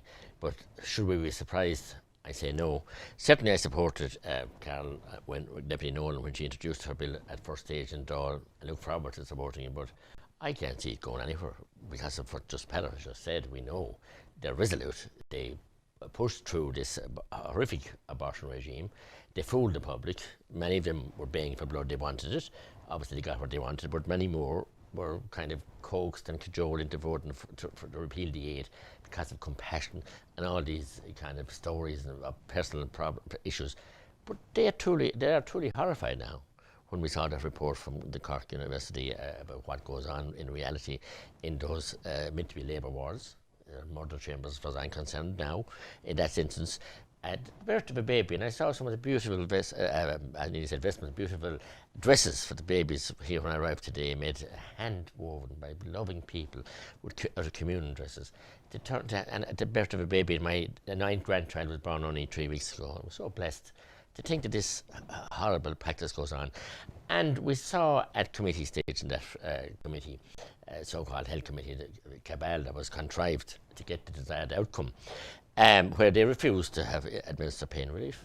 They had refused point blank, and we were horrifically attacked, us members that wanted basic human right.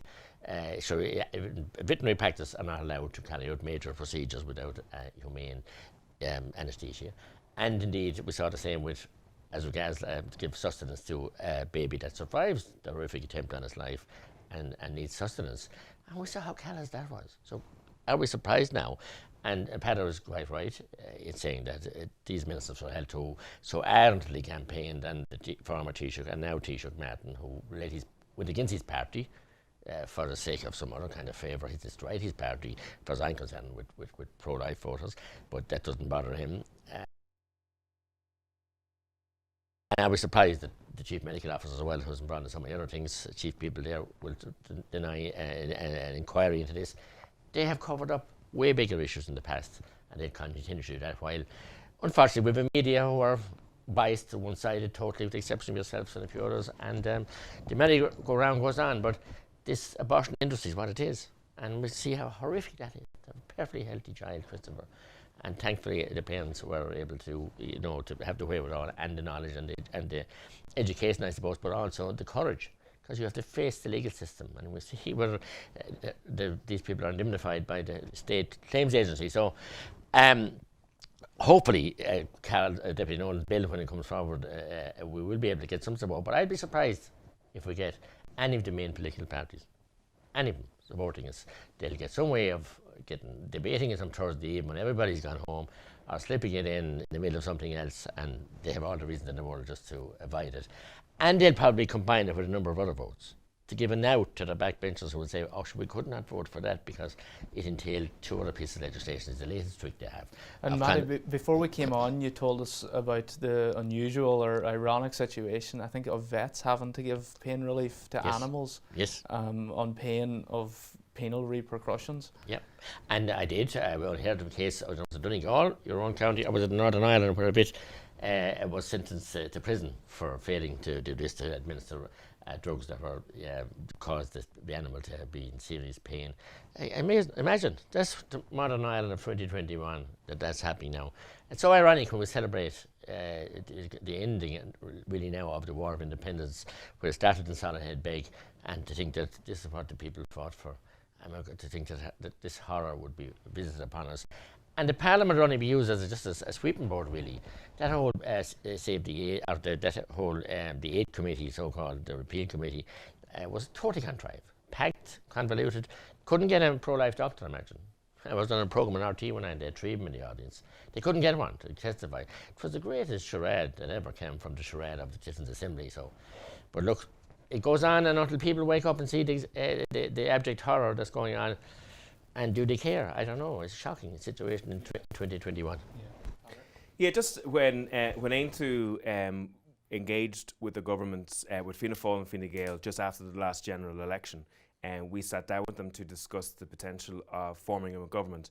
And we had red lines, and those red lines were issues such as pain relief for the unborn child and a late-term abortion. But I remember speaking to Fianna Fáil and Fine Gael TDs, and they shook their heads when we put that issue to them. And the reason they shook their heads is because they said they didn't want to open it again.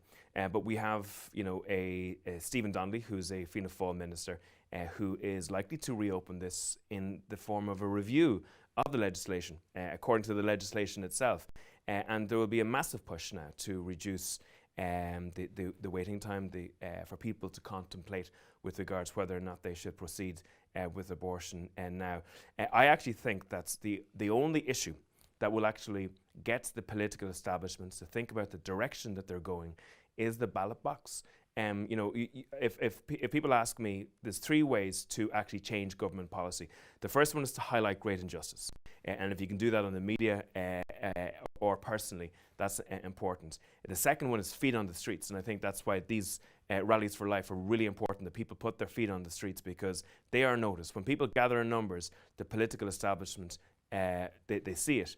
And the third issue, though, is a ballot box. If parties like Fianna Fáil and Fine Gael are losing votes in every single ballot box across the country, their backroom people in the smoky back rooms will start to backtrack and start to go in a different direction. And for me, that's one of the reasons we formed Aintu, because we wanted to see a political movement across the country, across the 32 counties of the country, to be able to challenge the political establishment in every single ballot box. And obviously that's what we're doing in the by-election coming up. And even a recent poll puts Aintu at quite a high figure in that. But we would encourage people to get involved in political activism, be it for ourselves or other candidates who stand up for the right to life. Because being on the sidelines, watching it, griping on social media is no good. Being active politically, building a political movement that challenges the establishment where it hurts in the ballot box, in my view, that's one of the keys to change. So Pater and Matty, thank you so much for joining us today, and we wish you all the best as you continue your good work. It's our pleasure. Thank you.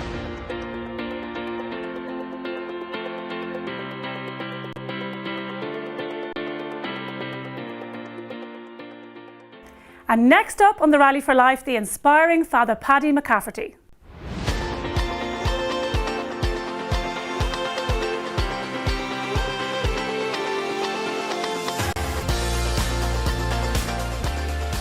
We're delighted to welcome to the Rally for Life 2021 Father Paddy McCafferty, a priest in the Corpus Christi parish in Belfast. Hi Father Paddy, thanks for being here. Thank you very much, delighted to be with you. Lovely to have you. Now, Father Paddy, you are well known as being a courageous and compassionate priest, especially for those who are most vulnerable and marginalised. And you've spoken out in the past strongly and powerfully for victims of abuse, for families who are suffering miscarriage of justice like the Ballymurphy families, and of course for unborn children and their mothers. And it struck me as I watched you earlier this year providing such important and powerful support to the families of Ballymurphy, who, as we know, have been fighting for truth and justice for 50 years, that your pro-life work is also a natural part and extension of your human rights work. And can you talk to us about that, about being a voice for the unborn, and why that's also being a voice for those who are vulnerable and marginalised? The answer is very simple. We're dealing with people, human beings. Unborn children are people, and they have rights. We don't give them rights, they have rights. And the people that in my parish who suffered so much For 50 years, their loved ones were murdered, slaughtered in the streets, and then their names were blackened, and the families were left to grieve for their beloved husbands and sons. And you know, we're dealing with people, and the unborn child is a person. And nothing can change that reality. No law can change that reality. No referendum can change that reality. The majority of opinion doesn't change that reality. The child is a person, born and unborn, a human being, and they are the most vulnerable. The unborn are the most vulnerable of all. They are utterly defenseless. And as I said, we don't give them rights, they have rights. And then society takes away those rights, which is a grave wrong and a grave offense. Nothing can make that right. And that's why it's so important for us, all of us, to be involved in the apostle and the witness for their sakes, for the sakes of children in the womb who cannot defend themselves.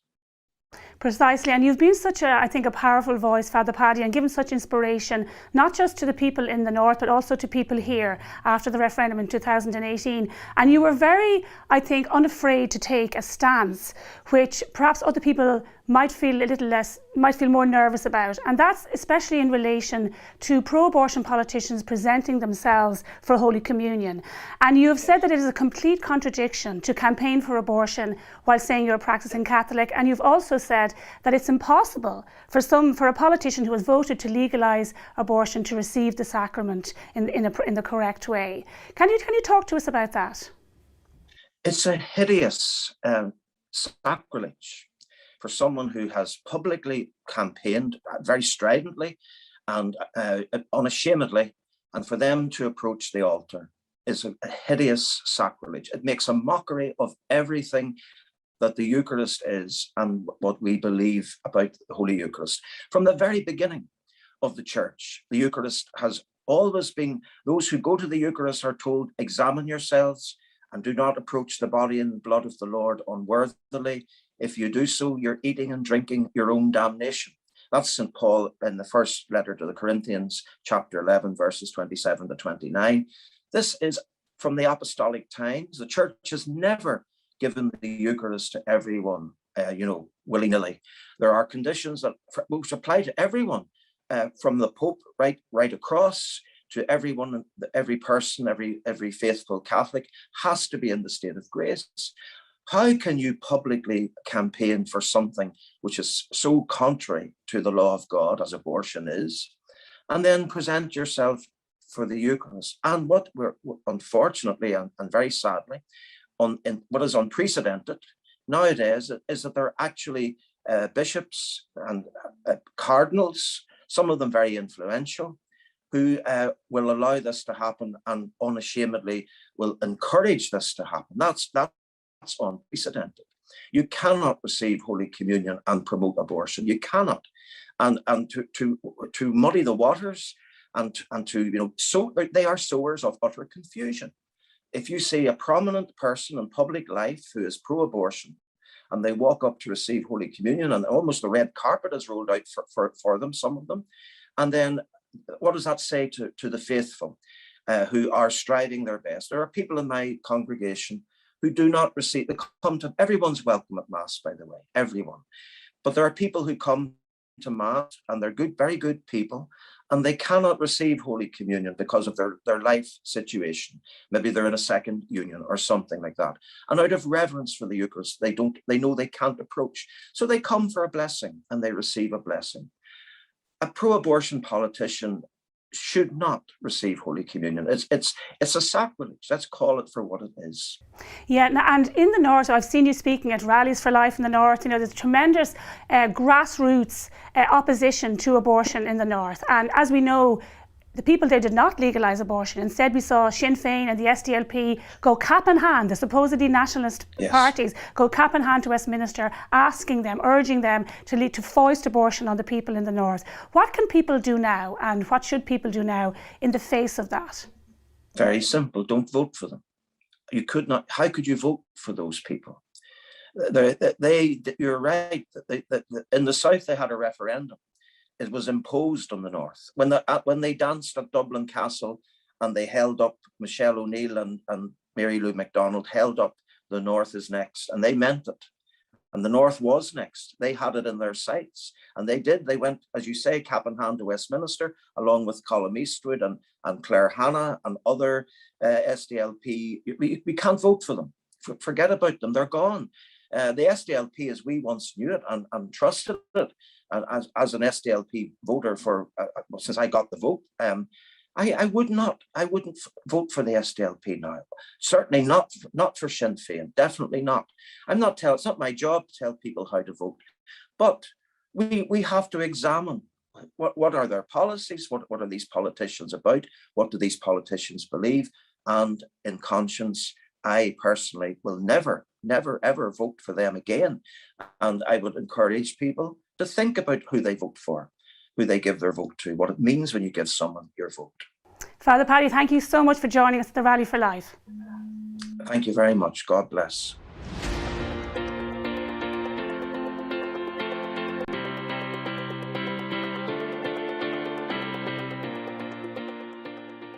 And so now we're asking people to go and donate at thelifeinstitute.net to make sure that our organisation and the help that's provided to so many people around the country in difficult situations is continued. So it's thelifeinstitute.net, and please donate what you can. Your support means everything to us, and your participation in the rally today is so important, as well as your amazing participation and witness yesterday. Please continue to share the video, set up watch parties on Facebook if you like, use the hashtags Rally for Life and Rethink Abortion. So let's find out who our next speaker is.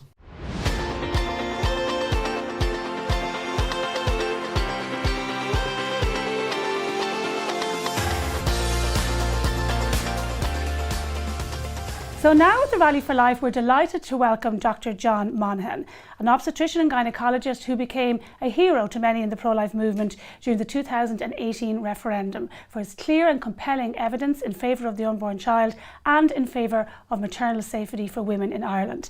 Dr. John Monaghan, you're very welcome. Delighted to have you here. Thank you. Thanks for being here.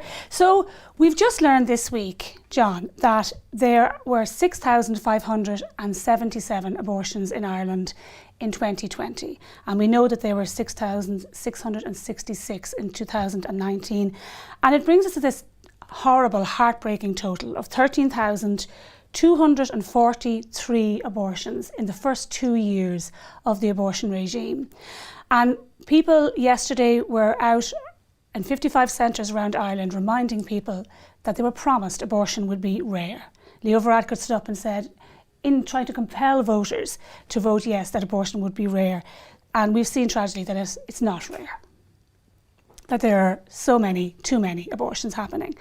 And I suppose it's worthwhile though, as a pro-life doctor, and as a doctor who worked so hard with many others to try to get the truth heard during the referendum, it's worth reminding ourselves though that out of the 19 maternity units in Ireland, 9 are not providing full abortion services, and 90% of GPs are not performing abortions or are not providing the abortion pill to women. And I suppose it brings us to this point that there's a reality about abortion, isn't there? Like a grim and harsh reality that most doctors want to avoid. Could you talk to us a little bit about that?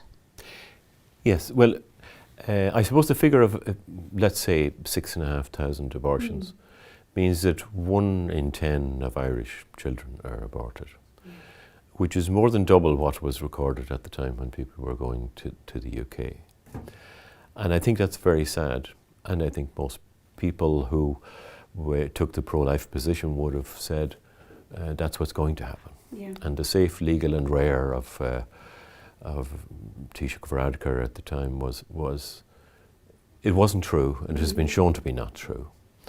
And unfortunately it's not what you're saying, I told you so. I think we sort of have to look at it as it is. And I think there are a few positive things. The fact that 90% of GPs are not providing abortion services is very striking. And it shows that conscience didn't die after the referendum. And that approximately half of the maternity units in the country are not offering abortion either. Is a sign that there is hope for, I suppose, good medicine practiced in a pro-life manner. Exactly. And I do take some hope from that that doctors do have conscience. Excellent, yeah. What will happen in the future is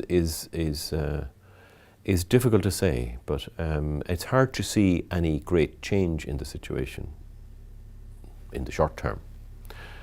I think that this review which is going on about abortion at the moment, or which has been announced, is going to look for further easing of restrictions on abortion, in particular for children. I think for children with non-lethal abnormalities, that they want to include those into legal abortion, and to remove the 3-day waiting period. Yeah. Neither of which are, I don't know what sort of a public appeal they have, but I think a lot of people are coming to realise the reality of abortion. You know, sometimes I think in our life, I wonder, are we born, we watch YouTube, and then we die?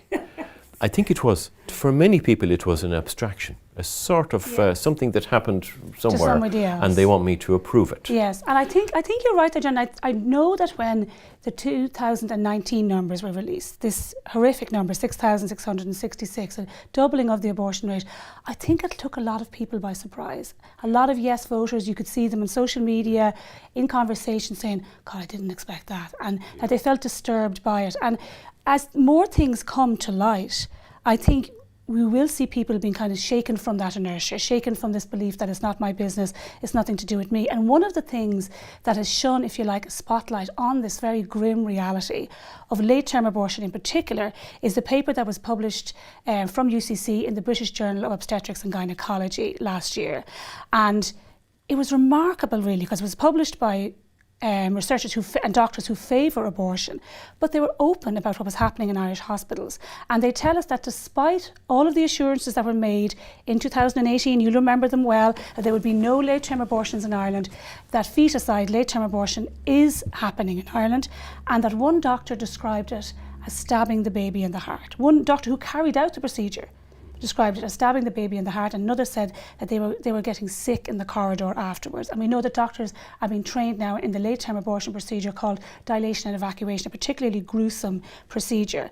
And can I ask you firstly, as an obstetrician gynecologist, as someone who is intimately aware and very knowledgeable about these areas, do you think that doctor was correct in that description when he described feticide as stabbing a baby in the heart? Well, undoubtedly that's what it is. It's an injection of potassium chloride which causes a cardiac arrest into the baby's heart, and that is the method of making sure the baby's born alive. As the paper says, I have it here, it said that it is in the best interest of the baby not to be born alive. That is some statement that the best thing for you is not to be born alive. And the paper is very interesting in that it sort of reveals the feelings and, in a way, the fact that the doctor felt sick and was horrified at what they'd done and were obviously guilty about what they'd done is reassuring. It shows, as I said earlier, that conscience is not dead. But there's an ambiguity in the paper that they go on to say that they feel they're undervalued and that they need more support for what they're doing. In other words, the fact that you're feeling nauseated or feeling sick and that you feel you've killed somebody, which is true, needs to be addressed in a different way rather than saying, give me more help to do more of this. Yes. In wartime situations, where soldiers were put to executing people, to shooting prisoners, the only way you could get soldiers to do that time after time was to keep them drunk all the time. So that no matter at what level you take this, how right you think you are, you can't avoid the truth. And the truth is that you are killing somebody. And it's clear from that the doctors are very uneasy about it. But I think they take the wrong approach. They take the view that it will become all right if I get more support and if people approve of what I'm doing. Yeah. But it won't. That's such a powerful answer, because you're completely right. And polling in Ireland and everywhere, right throughout the world, tells us that most voters are adamantly opposed to late-term abortions. Like, you get this in every country, every poll shows you this. But they were told in Ireland that it wouldn't happen, late-term abortions wouldn't happen. And do you think that if voters were more aware of what was now happening, they would feel deceived. They would feel that they were lied to during the referendum. I haven't actually discussed that with anybody as to whether they felt they were deceived. I think they were, because they were told this is not going to be a problem. You know, this is not what we're talking about here. We're talking about saving mothers' lives and so on.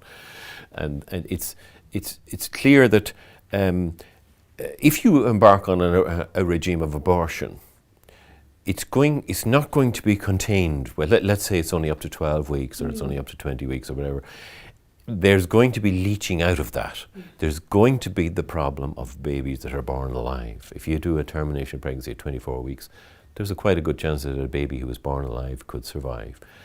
So unfortunately, with the liberation of abortion, there comes the problem, babies mostly, that shouldn't be alive. Yeah. And that is very distressing and very, it's a very clear pointer that what we're dealing with is not normal. Yes, and I know in the paper, and so I think that a lot of people overlook this, in the paper the doctors talked about the fact that if a baby was born alive after an abortion, they were left begging for help, because normally with a baby in that situation, a palliative care team comes to help. But in this instance, of course, the point of the procedure, the point of abortion is to have a dead baby. So there was this ambiguity and insurance about it. And I remember so clearly when pro-life TDs looked for an amendment to the bill, saying that you needed to provide for these cases, you needed to make sure that babies would get the care they were entitled to after being born alive after an abortion. And I remember Simon Harris being so snide and sneering in his dismissal of that suggestion, and saying that it was scaremongering to even raise this issue. And here we have it now acknowledged in this paper that it's happening. And I clearly, John, I mean, you and every other doctor would say, look, a baby who was born alive after an abortion has to get the help that they need. Yes.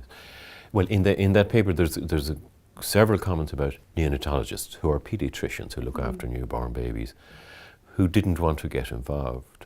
And you could say, well, are they cruel doctors that they wouldn't want to get involved? I think what they're saying is, you have taken steps to end this baby's life, and now you call me in, whose vocation is to preserve human life. And I think it's very understandable that when you've done this, taken this step, that you then ask the person who looks after children to rescue it. It's such an unreasonable position to place the paediatrician in. Yeah. But our instinct is to care for children. Now you say, okay, but that's okay, but not when you're 24 weeks and you have a cardiac defect. It's conditional. So who applies the conditions? What conditions do I apply before I will have any interaction with you? You can't apply conditions to the care of children. So we talk about the paediatricians who are sort of being called in to rescue a situation where a baby is destined for death. I think it's we need to understand how that paediatrician is going to. And you raised the issue of the review there, John. And one of the things I think is really important this year, and for everybody watching the Rally for Life, you need to get involved in the review process. Go to the lifeinstitute.net if you haven't yet, and check out what steps you need to take to contact your TD about the abortion review, to make sure that it's not just, something that's covering up what's actually happening here. And in the abortion review, there's a push coming from the other side. There's a push coming from abortion campaigners, like what you said, John, to make this even more liberal. And they particularly want to abolish the 3-day waiting period. Now, one of the remarkable things that came out this year from a private question asked by Carol Nolan TD is that it appears that about 1,000 women, so in 2019, about 1,000 women changed their minds about going ahead with the abortion because of the 3-day waiting period. In other words, about 1,000 women who went to the GP for an initial consultation, who then were meant to return to get the abortion pill, didn't return. So we would have had 7,666 abortions in 2019 without that 3-day waiting period. And, as a clinician, has it been your experience that women do need time to reflect on in any kind of, and in these difficult situations, and that 3-day waiting period is therefore so important? Of course, if a woman finds herself, maybe gets the result of a pregnancy test, unexpected, things are unstable family-wise and so on, that that abortion, it's legal now. There's a temptation to be drawn there as a first solution. I want to get out of this situation. I fail to understand why anybody would object to a 3-day waiting period, because we know, I would know, and any medical professional would know of women who have regretted an abortion for the rest of their lives. To remove that period of reflection is certainly going to draw women into saying, I want it done now. The immediate response. And I think it's very bad. They claim to be representing the woman's position. The position of the unborn child doesn't really exist as far as they're concerned. But it's very uncaring to the woman to remove that safeguard, which is not going to be harmful to her. And I think the second issue that they're very concerned about is that, as it says in that paper we were talking about, it's not lethal enough. In other words, they want the right to do an abortion for any child who's got anything wrong with it. Yeah. And that is another very frightening prospect. It is, and of course all the broken promises. The promise that there would always be a 3-day waiting period, promised abortion bills wouldn't be taken at home, promised that disability abortion wouldn't be allowed, and we're seeing the push now to break all those promises. So in the last fortnight, the baby Christopher case has been in the news, and to be honest, not a lot of media attention has been given to it because it's become a news story, but it hasn't got the kind of in-depth examination that you would expect for a story of this magnitude from Prime Time or all the big current affairs programmes. But it's a very tragic case, and we were talking to Vicky Wall earlier, and she spoke about the mindset of some clinicians, the mindset of some doctors, that a baby who is very sick with trisomy 18 or 13 or anencephaly, the first option or the first thing they offered to parents was to push them towards abortion. And she said that in her experience it had been like this even before the 8th was repealed, but that now the 8th had made everything worse. And that seems to be the case with baby Christopher, that because these parents say that they never mentioned abortion, they never raised the issue, and that they were advised by the obstetrician to have an abortion. And when they said they were happy to care for a very sick baby, they were told their baby had no chance of survival. Can you talk to us a little bit about that, about the case and about the culture in maternity hospitals? Well, I think particularly over the last 10 to 15 years, where a problem is found, the first option, and often the only option given to a woman in that situation, is to have an abortion. And that was before abortion came in here.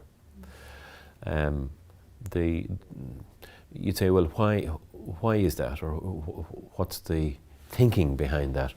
And all I can come up with is firstly that doctors like to help. They want to do the right thing. They want to do something for you. So you have a problem, but there's nothing I can do about it. I cannot cure what the baby's problem, what the baby's condition is, but I can get rid of it for you.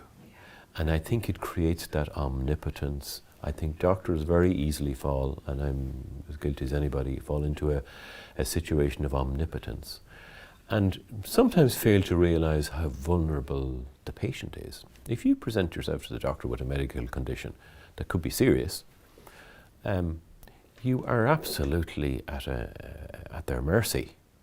So if a respected doctor in a major hospital comes to you with tells you that your baby has trisomy 18 or whatever the condition is, and says, I recommend an abortion, it requires a deal of courage and critical faculties which you may not possess in the midst of bad news, to say, I want to look at other things.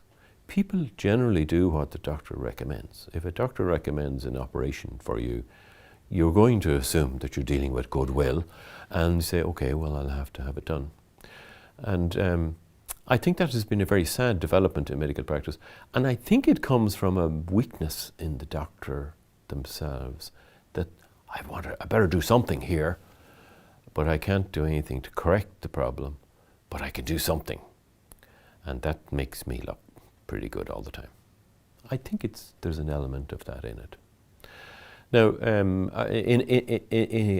along with that, I suppose, most of the people who are involved in fetal medicine would have trained abroad, where there's an open attitude about abortion. that they have brought back a set of values which may not be exactly what women in Ireland are looking for. We would still be more family oriented than other countries. We still like children. We have less children, but we have quite a lot of children all the time. And I think that I suppose material or utilitarian might be the word. If you're useful to me, I'll talk to you. If you're not useful to me, I won't. I think that utilitarian philosophy doesn't sit particularly well in Ireland with Irish people, and yet it's what they get from their medical advisors in this situation of fetal abnormality. Precisely. Dr. John Monaghan, thank you so much for being with us today at the Rally for Life.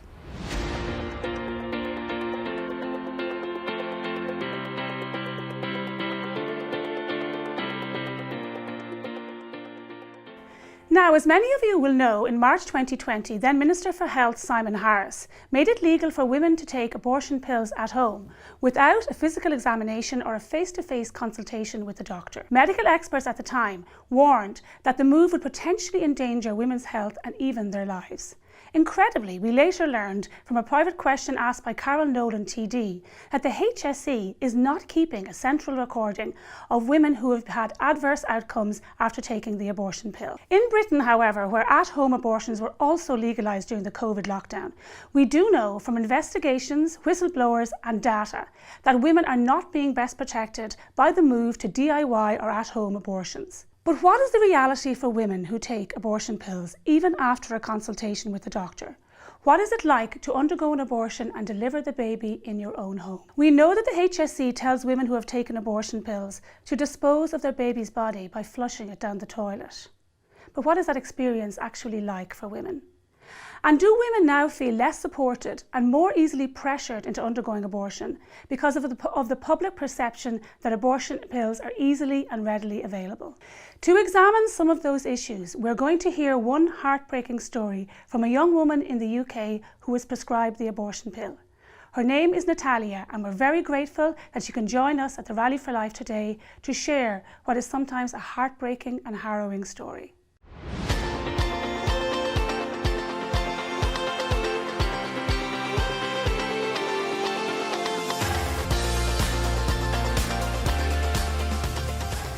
So Natalia, welcome to the Rally for Life. Thank you for being here with us today. Thank you very much. So Natalia, can you tell us about what you felt when you first discovered you were pregnant and about the pressures you may have come under to have an abortion? Because I know you say in your video that you were saying to friends, I don't want to do this, don't make me do this. And a lot of women recount that experience, that they're told abortion is all about choice, but when it comes down to it, they don't get the pressure, the support that they need, and this often leads them into being coerced or pressured into having an abortion. Yeah, initially, it was a shock. I wasn't expecting it, obviously. And I was just very, very scared. To start with, these were kind of the two main emotions I kind of felt. But then obviously as time goes on and kind of feelings, the initial feelings kind of start to settle, and appointments were being made and stuff like that. It was a lot. I felt a lot of pressure, not only from the baby's father, but from friends and his family. I didn't tell my family as such, which was now looking back on it, I should have. I thought that like I had no choice, and there was a lot of coercion. Just abuse really around the whole. Do you feel you got support maybe, or if somebody had said, look, we can help you through this, you might have made a different choice? No, 100%. 100%. Yeah, without that's not even 100%. I would have made a different choice. I think the fact that no one had I didn't have any support from anyone, and it was made such a negative thing for me. It almost kind of started to brainwash me to not see the positives. So I didn't have any support at all, really. And when you went to the abortion clinic, they didn't give you a scan. They didn't show you the scan of your baby. And do you think if they had, it would have made a difference to your decision? Yes, I think so. I didn't recognize it to be a child. I always recognized it to be a baby. I think it would have made it very much a lot harder, especially if I'd seen the scan. But again, I've been felt quite lied to. So I know, the language they use and at the scans and stuff like that is, they'll call it cells or that it doesn't look like a child yet, and so I don't know until I would have been in that situation. But I wasn't offered one, and I think it would have impacted my decision. Yeah, and then they gave you abortion pills, and you took them home, and for 3 weeks, and this must have been just such a difficult, harrowing experience for you. For 3 weeks, you agonized about this, whether or not you were going to take these pills, to take the abortion pills. And there's an additional, I suppose, insight there, isn't there, for people who haven't been through this process, that sometimes you might take those pills, go home, and not use them for many weeks, and that might mean you're taking abortion pills when they're not medically indicated, which could endanger your life. Yeah, which I did. I took them after the 10-week gestation period. And in that time that I had the pills at home, that was the kind of the main segment of my whole pregnancy, where it was just a lot of coercion and blackmail and all sorts. So that's why I sat on these pills, and I didn't want to take them. I was just trying to prolong the time I had, almost as if I was waiting for something to happen. I think women, a lot of women share that experience, Natalia. They say if somebody had offered them support at that time, it would have changed the outcome for both them and for their baby. And the shame of it is, I think, that people like to think that they're pro-choice, but a lot of the time when they say they're being pro-choice, they're really telling women that they're on their own. And one of the things I know, and I know this is very difficult for you to talk about, but after you did take the abortion pills, you experienced an incredible amount of pain. And it wasn't just the physical pain that you endured, but you had this horrendous, distressing experience and this absolute travesty of seeing your little baby after the abortion pills had their effect.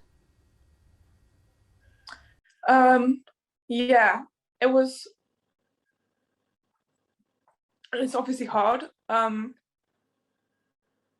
that I talk about it, some people will they'll ask me, but you shouldn't have looked, or why did you look? You shouldn't have looked. But in a way, I'm glad I did. I'm glad I did, because now I know better. I know it for what it was, if that makes sense.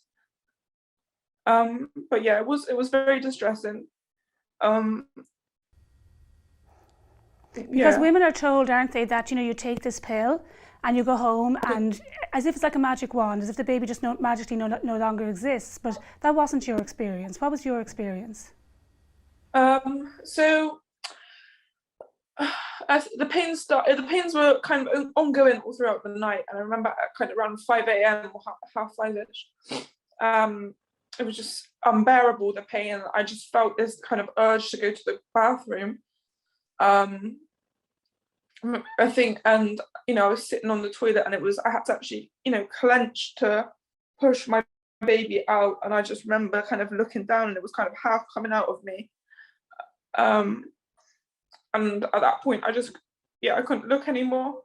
But the amount of blood and all of it, I remember it was just soaking through my mattress. And I don't know, I can't remember if I said it in the video or not, but I just led in my room for 3 days. And I didn't come out.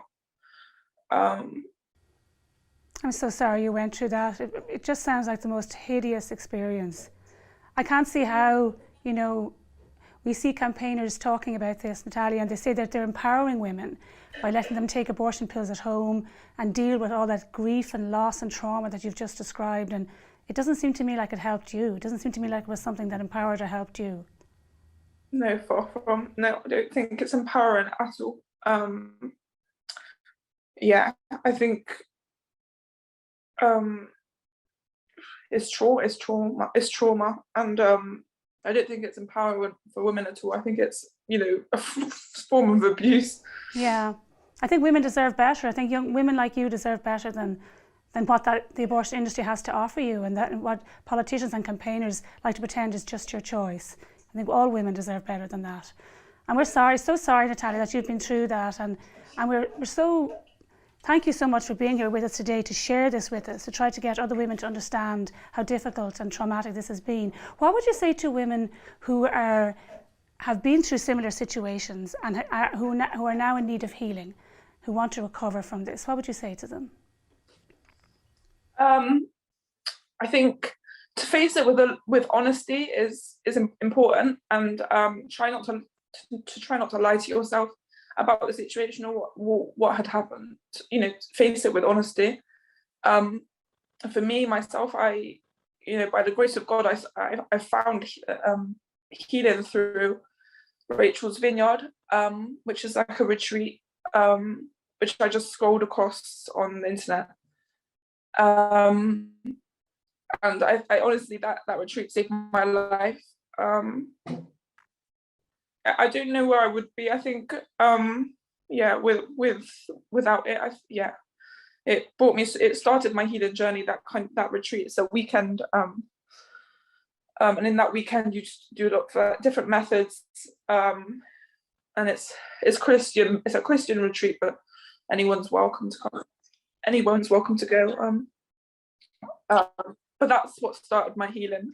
So for any woman that finds like feels like they need that extra support, that's what I would recommend. Yeah. Well, thank you so much for your courage. Thank you so much for your courage in speaking out and in letting other people know, letting other women in particular, young women like yourself, know what the effect of the abortion pill can be for women and of course for babies. Did you name your baby, Natalia? Was that something you talked about? Isaiah. What was his name? Isaiah. Isaiah. That's a beautiful name. Yeah, it's gorgeous. Gorgeous. Thank you so much for being part of the Rally for Life. Thank you for your courage. Thank you very much. Slán, God bless. Thanks for watching. Don't forget to share the Rally for Life across all your social media channels. #RethinkAbortion, #Rally4Life. And please donate now to support the rally. Stay tuned for more. We're delighted to introduce to you Stephanie Gray Connors.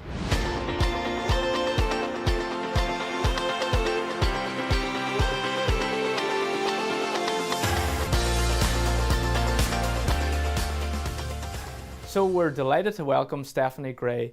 Stephanie, thank you so much for being here today. You're someone who was with us before in Ireland. I'm sure many of our viewers will remember that when you spoke at one of the conferences.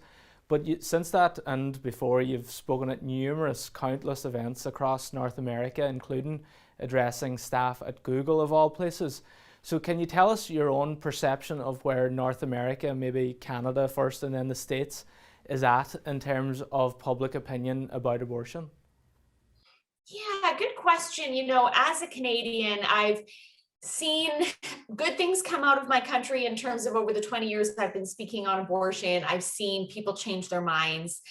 People in my audiences, including a pregnant university student who was going to have an abortion and decided not to and gave birth several months later. So that's been very encouraging. And now living in the United States, I also see people's minds being changed in the context of education and on the ground encounters where the average person is reached. But what I see challenging both in Canada and the United States is there still is an effort politically to maintain the status quo of widespread acceptance for abortion on demand, and even to make it more accessible than it already is, which is hard to believe because it is so widespread and accessible. So there are good things happening, but at the same time, the battle isn't over. The war is not yet won.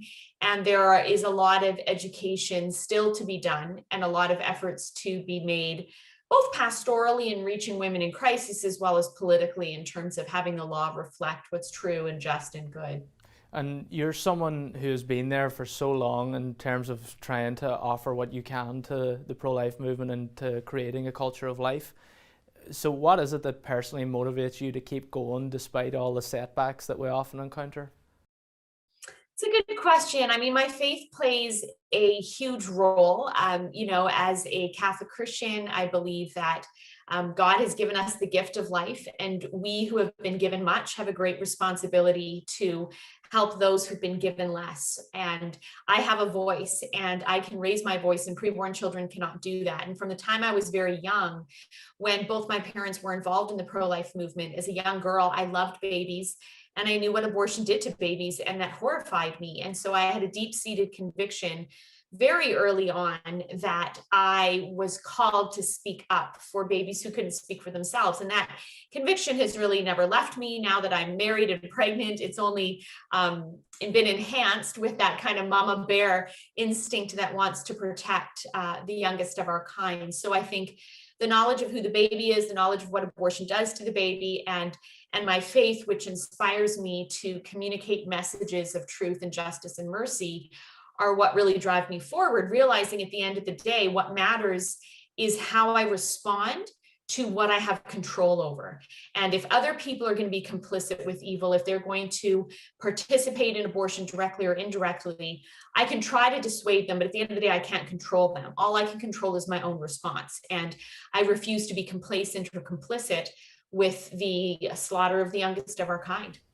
And is that what you would say to us in Ireland, who have had a big blow in terms of losing the 8th Amendment and the ban on abortion that did exist? Because obviously here there's a lot of disappointment with that outcome, and there isn't probably the same level of enthusiasm that was there for activism and for engaging the public after that outcome. Yes, that was such a disappointing time. I remember following it from across the pond as to all that was happening. And I saw so many of my friends in Ireland, and even some friends from other countries who traveled to Ireland, just, you know, rallying and educating and trying to reach the public. And there was this great hope that the pro-life voice would win, and to see it lose was just utterly devastating, really, for the whole pro-life movement, not just in Ireland, but around the world. And I actually remember feeling convicted to write a blog at that time called Ireland, This Is Your Road to Jericho. And what I reflected on was that very famous parable in the scriptures, the story of the Good Samaritan, where the man is, a man is walking down the road to Jericho, and robbers come upon him, they rob him, they beat him, they leave him half dead. And Jesus talks about how a priest walks down the road, sees the robbed victim, and just passes by. And then a Levite walks down the road, sees the robbed victim, and he also passes by on the other side of the street, doesn't help the person in need. And these are the religious leaders of that day. And then Jesus talks about a third individual walking down the road who happens to be a Samaritan, who, when he saw the robbed victim, was moved with compassion. And so he crosses the road and he cleans the man's wounds and puts him on his animal and takes him to an inn and cares for him. And I use that as a demonstration of that is how we need to respond when we see great evil and injustice happening. The preborn child is like the robbed victim. The child is laying there, and what we have to choose is, do we be indifferent like the priest and the Levite? Do we be actively violent towards the victim like the robbers? Or do we be a defender like the Samaritan who did his part to help the person who was right in front of him? And so when we're overwhelmed, we have to remember who's right in front of me, who's most in need right now. I refuse to hurt them. I refuse to be indifferent to them. And instead, I will defend at least who is right in my midst, who I can actually help, and then leave the results up to God.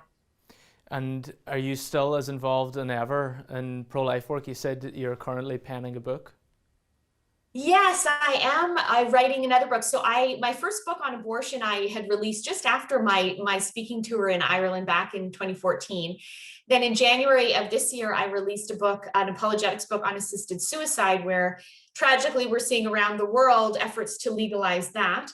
And then at the end of this year, I'm about to give birth to a baby, but then at the end of this year, I'll give birth to another book, and that'll be an apologetics book on infertility and in vitro fertilization and all the controversy surrounding that issue. So certainly I'm enjoying motherhood, but we'll be continuing imparting the pro-life message in various ways, not only through speaking, but also through a lot of writing and formation.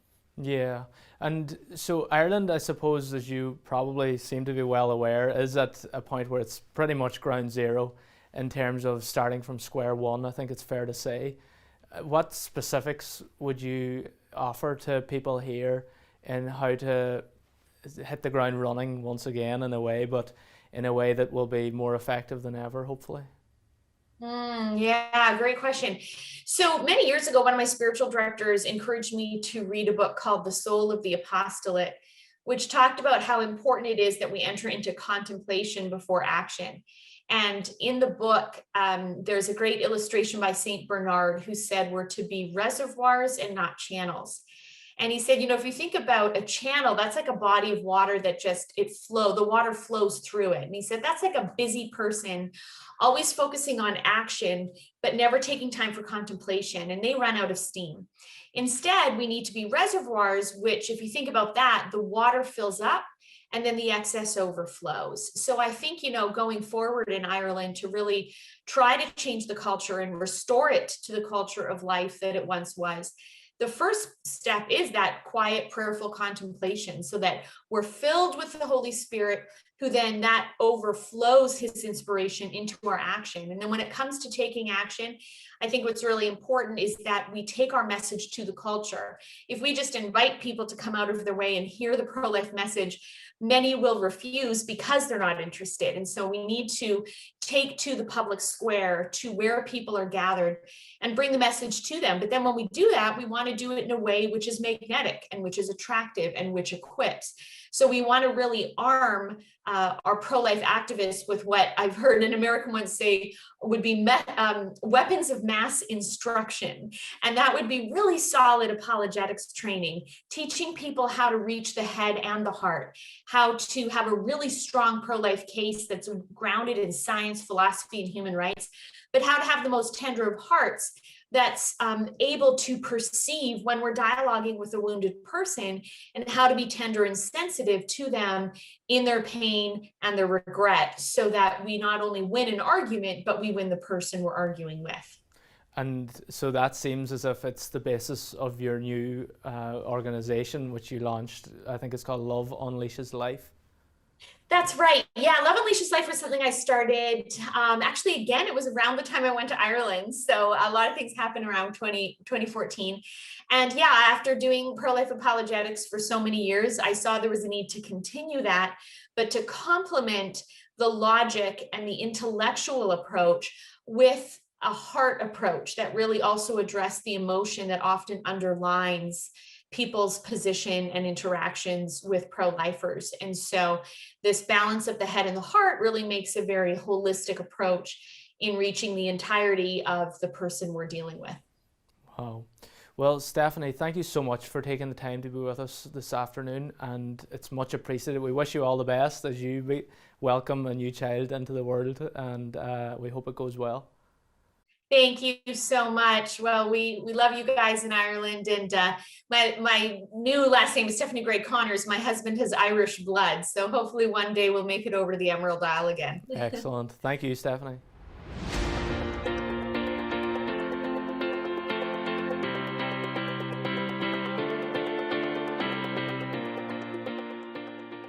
Next up on the Rally for Life, Dr. Michael Kawar talks to us about Doctors for Life in Germany.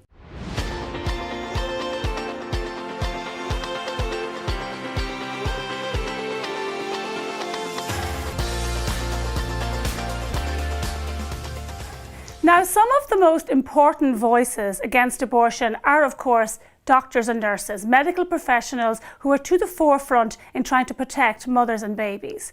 And we're delighted now at the Rally for Life to be joined by Dr. Michael Kawar, who is from Doctors for Life in Germany. Michael, you're very welcome to the Rally for Life. Thank you very much. So it's a pleasure, and the pleasure is on my side. Great to have you here. So can you talk to us firstly about the work of Doctors for Life in Germany, and in particular about your successful campaign to ensure that abortion services or abortion providers could not advertise their services like a commercial business? So it's good to hear that it was successful. So, but it's not the end of the story. So we have to go on with the work.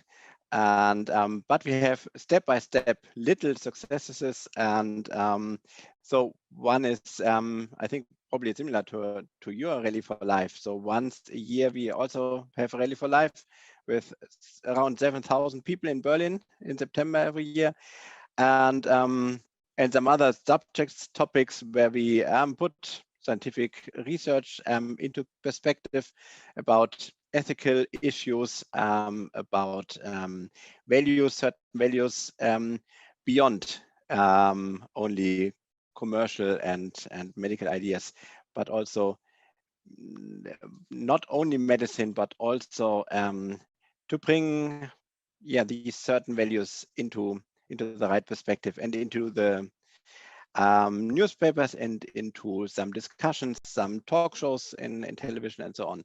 And the latest one was what you said already. The law is that it is not possible to make advertisements for this. So if you have your practice and you want to offer these terminations of pregnancy for commercial business, then it is not really allowed to put it on your website.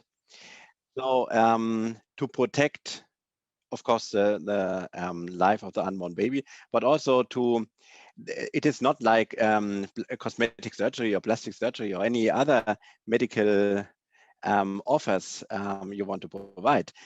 This is something else. This is about, at the end, it's a matter of life or death, especially for the unborn baby. And so to protect this law, which was under a lot of pressure, so we also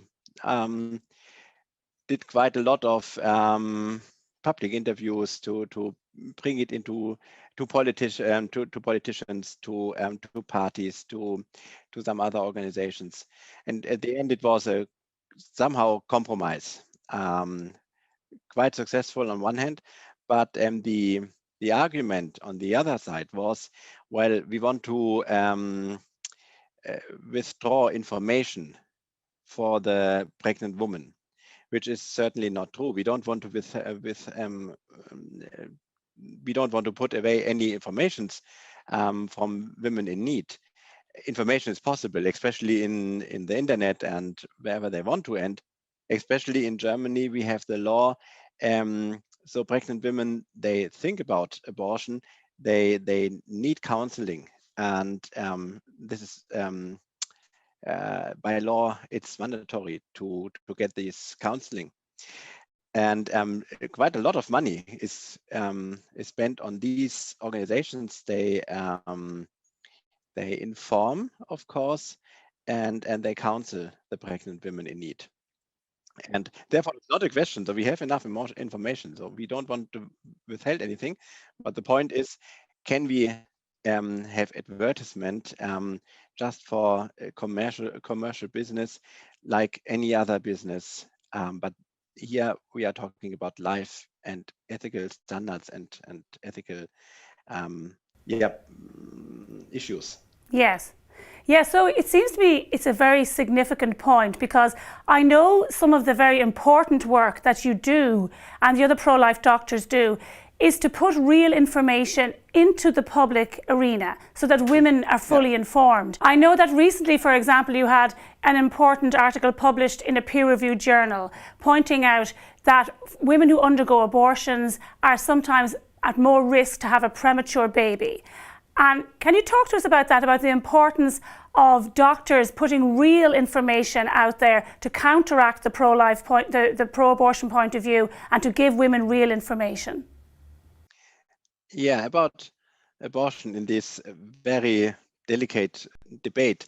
So it is very often said that pro-life people want to avoid the free choice of the woman, which is definitely not true. So of course, the health and the difficulties and the needs of the pregnant woman is definitely a very extremely important point.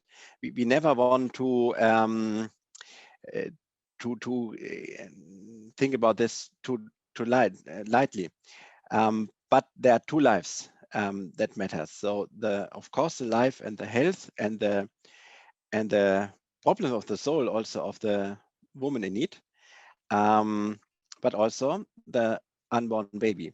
And if you are talking about whether it is a free choice of the woman, in order to have a free choice, she must have all the informations. Only then she is able to decide. Anyway, lots of women later on, they tell it was not free will.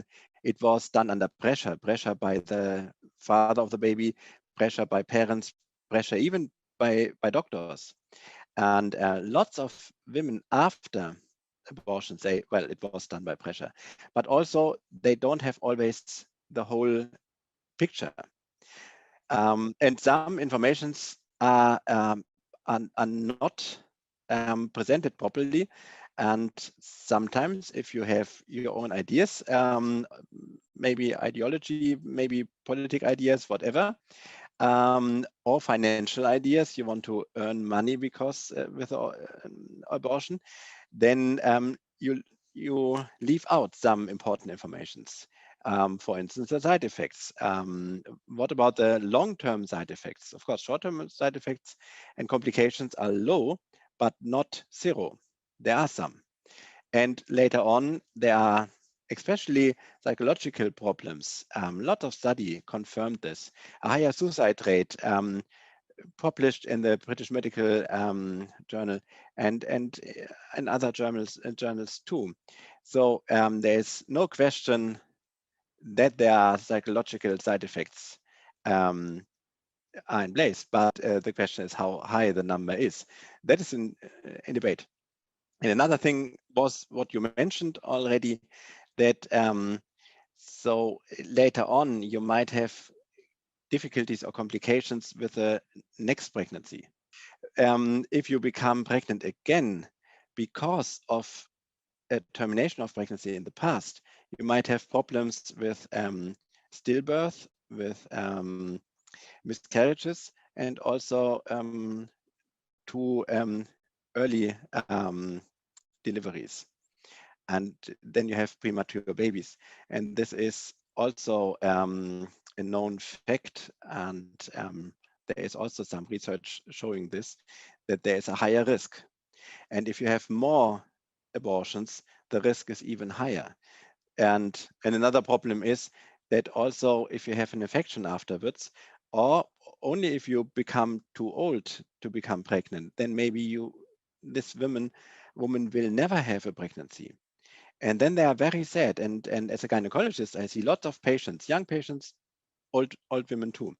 But if you have women then in the age of 35, 36 or 40, and now they want to have a child, and they cannot have a child, and they are very sad about it, or they have miscarriages or stillbirth or too early deliveries, then it's very sad. And then some women from their own, they say, well, I had abortions in the past and now I'm facing this problem. So I wish I could have done it differently in the past. When I was 20 or 25, I was not ready for this, but nobody told me it might be difficult if I become older, leaving all those other side effects alone. And then there's a lot of sadness in the life of some women. And I think it's fair to tell them maybe, well, it's fair to tell them, think about the whole perspective. So there are side effects, there are problems, there are long-term consequences, and you have to think about this too. But of course, to be honest, so some other people say, well, we are not fair, not telling the women everything. Of course, to have a baby is a lot of work. Every parent can say this, and it's not cheap. So you have to spend a lot of money. But what women need is encouragement in difficult times when they see no other way out than a termination of pregnancy. They need every help they can get. But we also don't want to tell them, well, it's a piece of cake to have a pregnancy and to become a mother. So we also want to be honest. So it's a challenge, but you can get a lot of help by the government, by the state, by relatives also, and by private organizations, at least also our organizations and other we are working with, to help and to support these mothers. Not only say something, but also to do something to support them. Precisely, and I think you're so right. Like, women have the right to this information. Whichever side of the argument you're on, women should be made aware of these scientific medical findings. And one of the things that I wanted to talk to you about also, Dr. Michael, was about conscientious objection. And I know that you previously worked in providing amniocentesis and through that performed several abortions, and then you became a Christian, and you wanted to step away from that and to encourage women instead to welcome their children, and you found that you lost your job as a result. Do you think that the right to conscious objection is being respected in Germany and elsewhere? Well, in theory, yes. But in reality, no. It's as simple as that. So I don't know about all the other European countries, but in our country, it is that by law, you cannot be forced to make abortions, to perform them on your own. You have the right to say, no, I don't want to be part of this. Not only as doctor, also nurses can do this, midwives can do this, anesthesiologists and so on. But in reality, there might be a lot of pressure against you. And so if you are a young doctor, so it's quite hard. If the boss, if the senior consultant and others say, well, you should do it, you have to do it. If you don't do it, we cannot support you on your way in your specialization and so on. Yeah, and this is quite sad.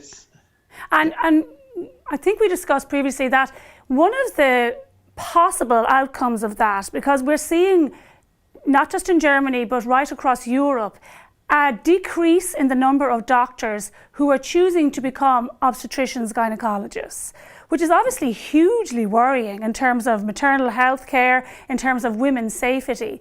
And do you think that there's evidence there, or do you think it's your belief that some of that might be because doctors don't want to have any part in abortion and because they're concerned about their right to conscientious objection if they become obstetricians, gynecologists?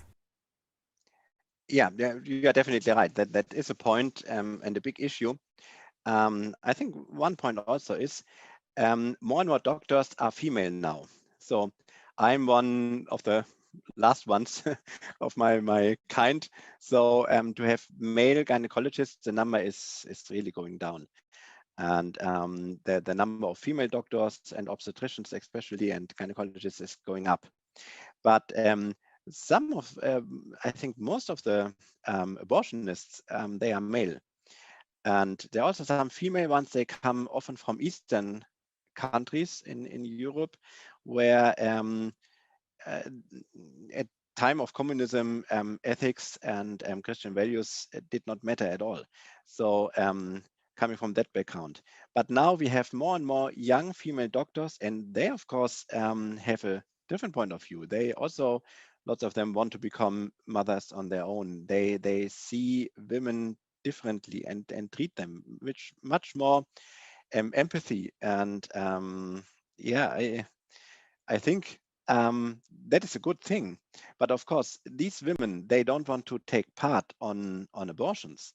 They want to bring life to earth. They want to be good obstetricians and to make delivery safe and good for the women, which should be the main topic of our job. So to have a good maternal and neonatal care.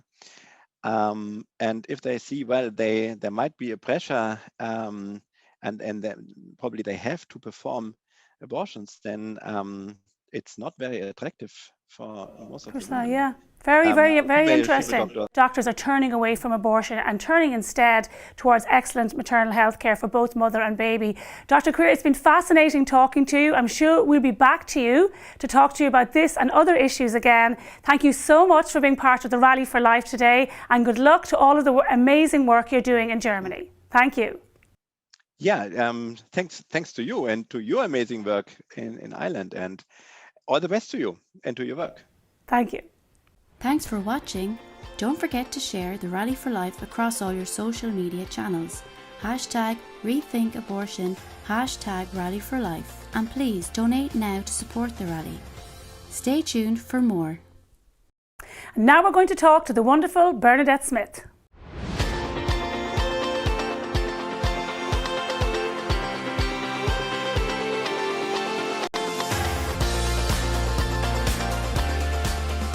And now let's give a very special Rally for Life welcome to one of our dearest friends and one of the most hard-working pro-life organisations in the land. Bernie Smith from Precious Life, welcome to the Rally for Life. Thank you, Niamh. It's great to be here. Great to be chatting to you today. So tell us, last year at the Rally for Life, we talked about the fact that Sinn Féin and the SDLP had gone cap in hand to Westminster to ask them to foist abortion on the people in the north.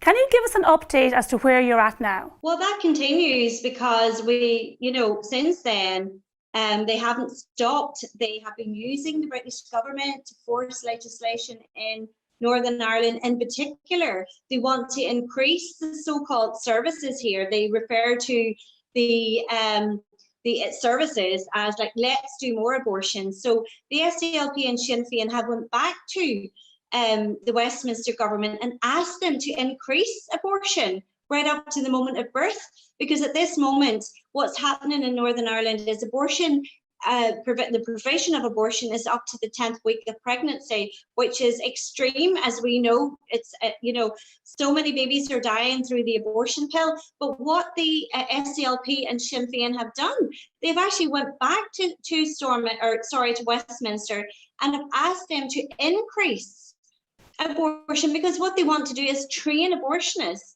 They want abortion right up to the moment of birth. So they've went back and they've signed a letter and they've put the pressure on Westminster to bring more abortion into Northern Ireland. So this is unbelievable. These are so-called Republican nationalist parties who want to kill more Irish children in Northern Ireland.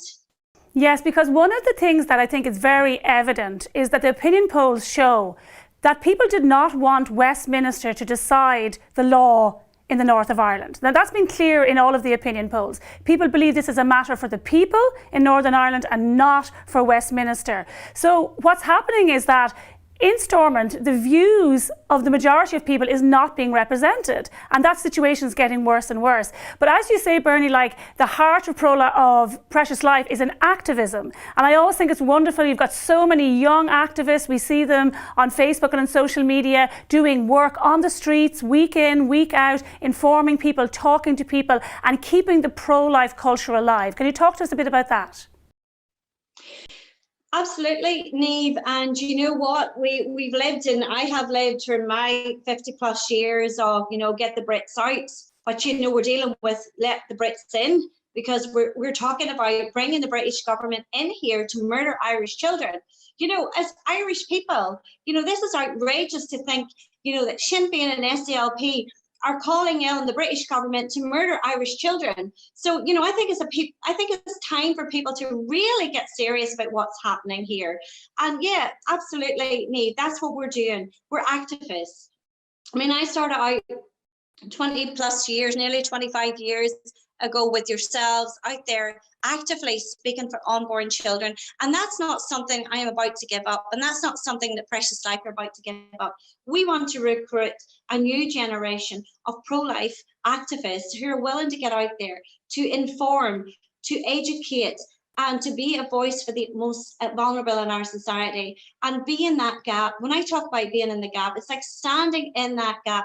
Whenever they're about to murder unborn children, they have to pass us. And I would say this is not in our watch. We're not going to stand by silently and allow little innocent unborn children to die. And we say it's not in our name.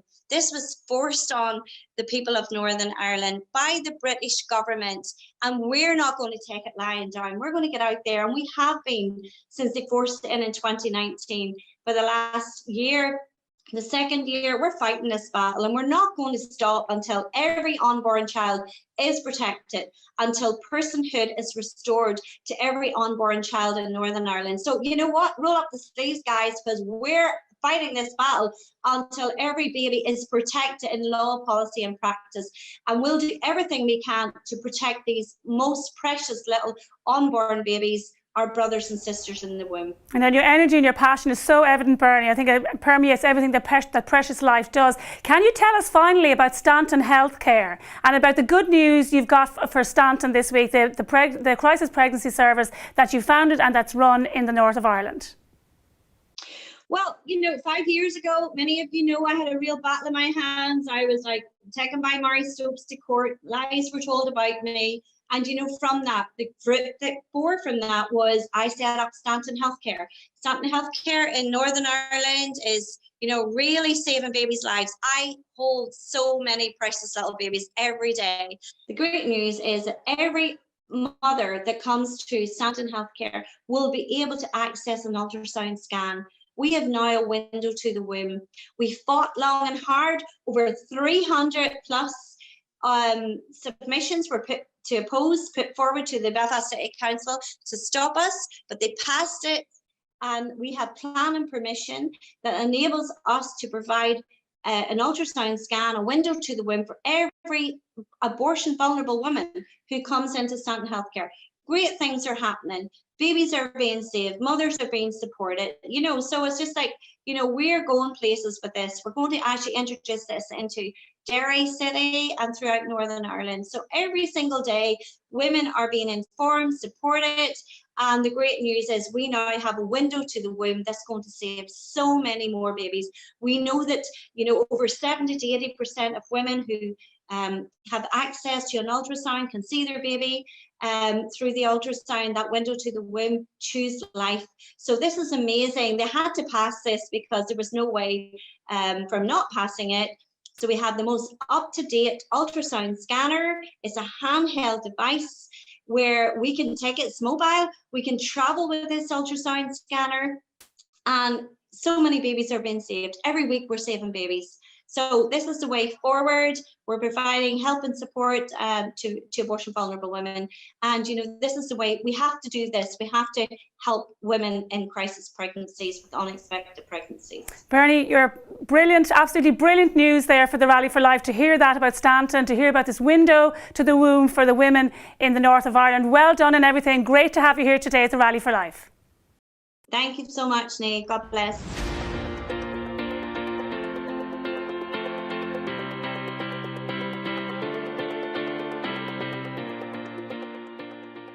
Now, as we all know, some of the most important frontline work being done by the pro-life movement is with Gianna Care, who offer women with unexpected pregnancies real support if a crisis arises. Here today at the Rally for Life to talk to Megan Bopp is Carolyn from Gianna Care.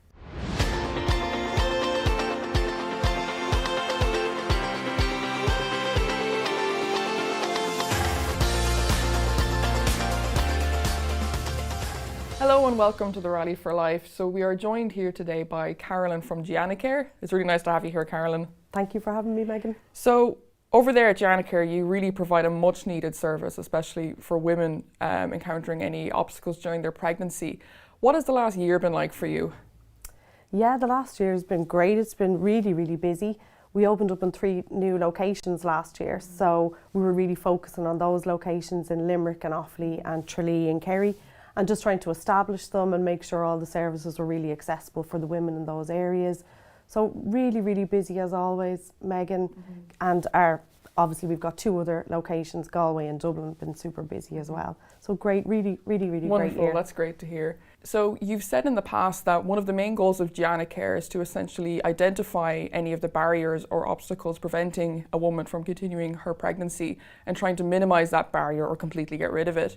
So with that in mind, how has the passing of the abortion law in Ireland affected the demand for post-abortion services?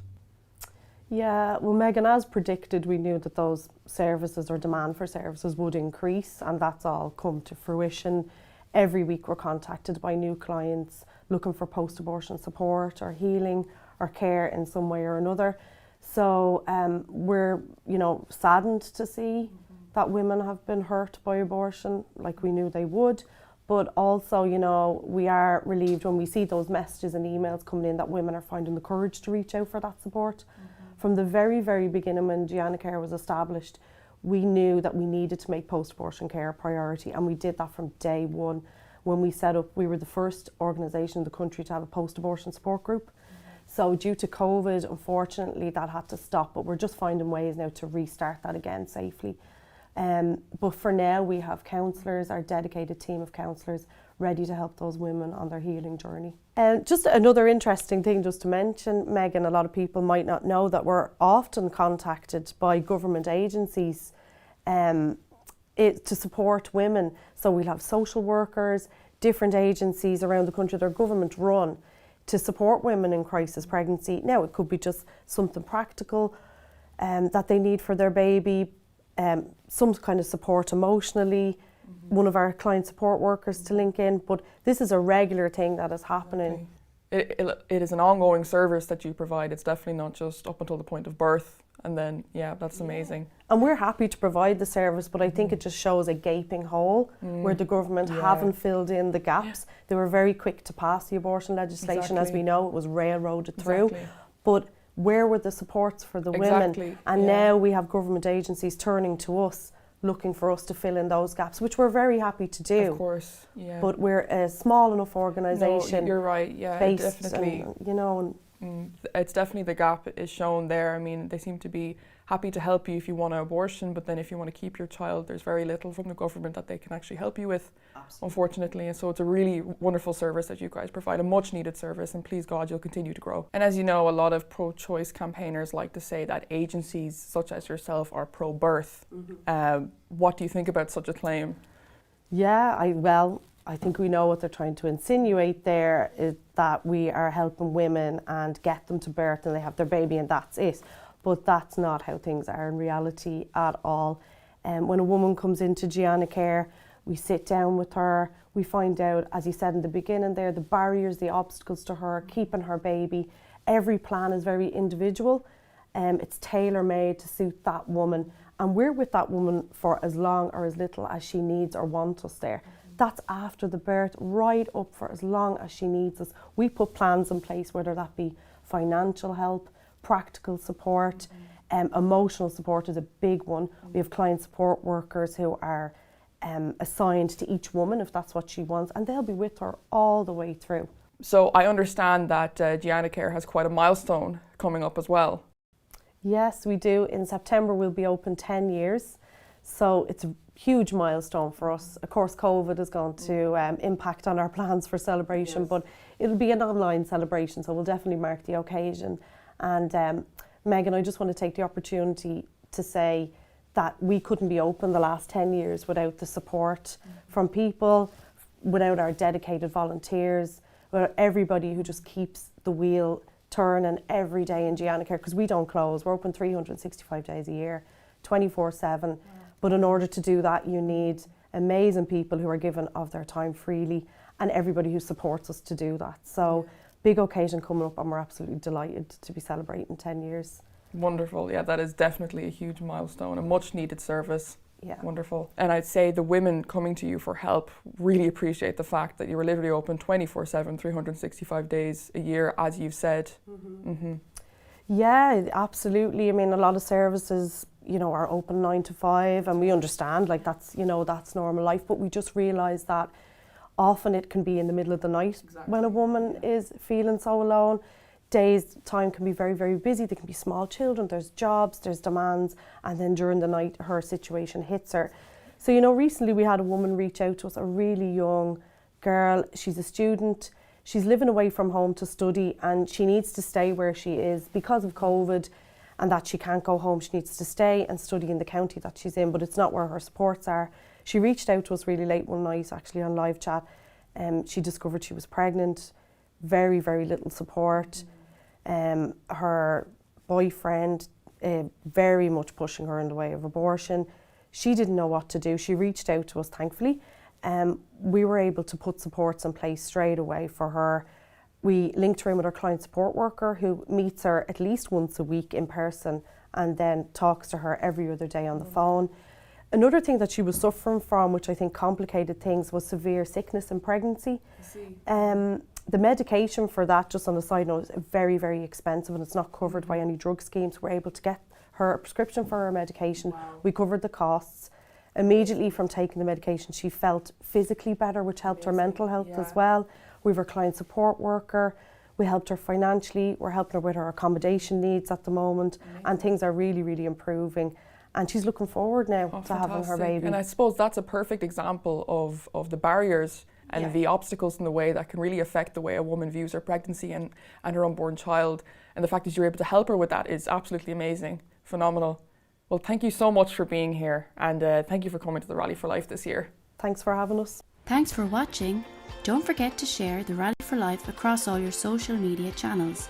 #RethinkAbortion, #Rally for Life. And please donate now to support the rally.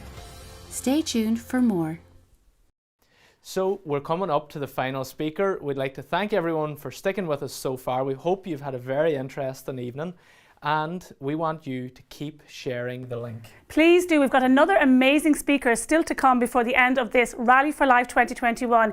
Keep using those hashtags. #Rally for Life, #Rethink Abortion, and don't forget #Stop Late Term Abortion and #Too Many Aborted. Hit the donate button if you can. Let's keep the Rally for Life moving until the next speaker.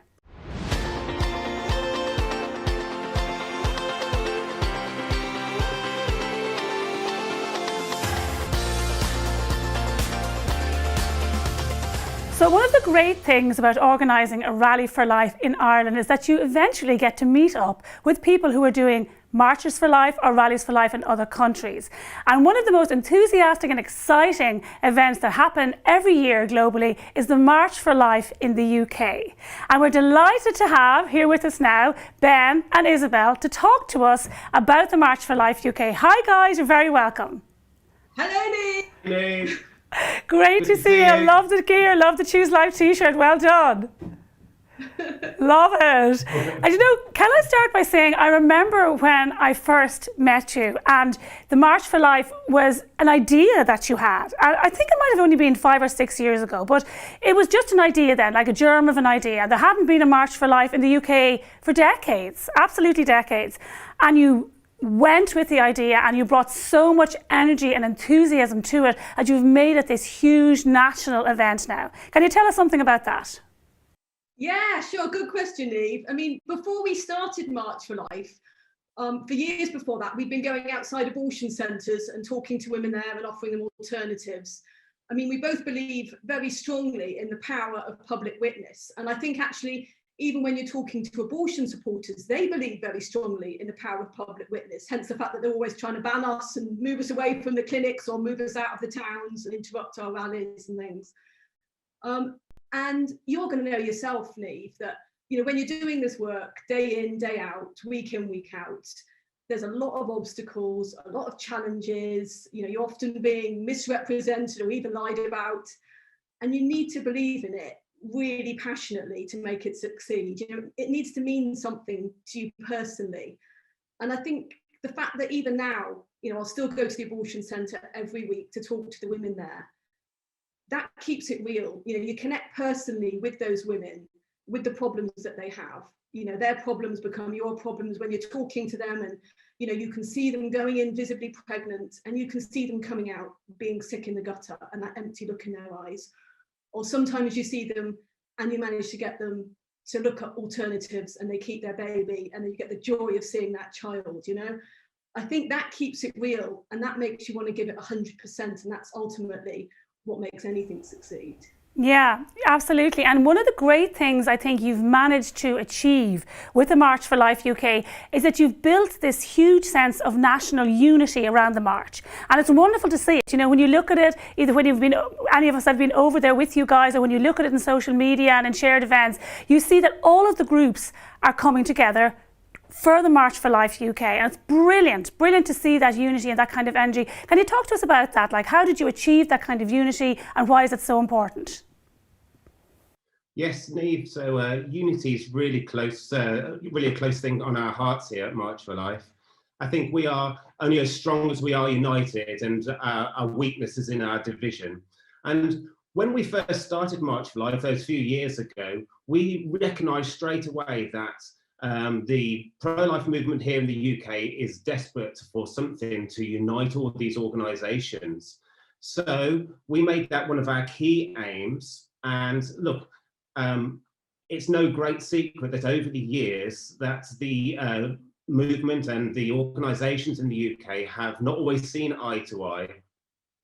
But we decided to look at something that we could all agree on and all get behind. And that was something so simple as that every human life from the moment of conception has value.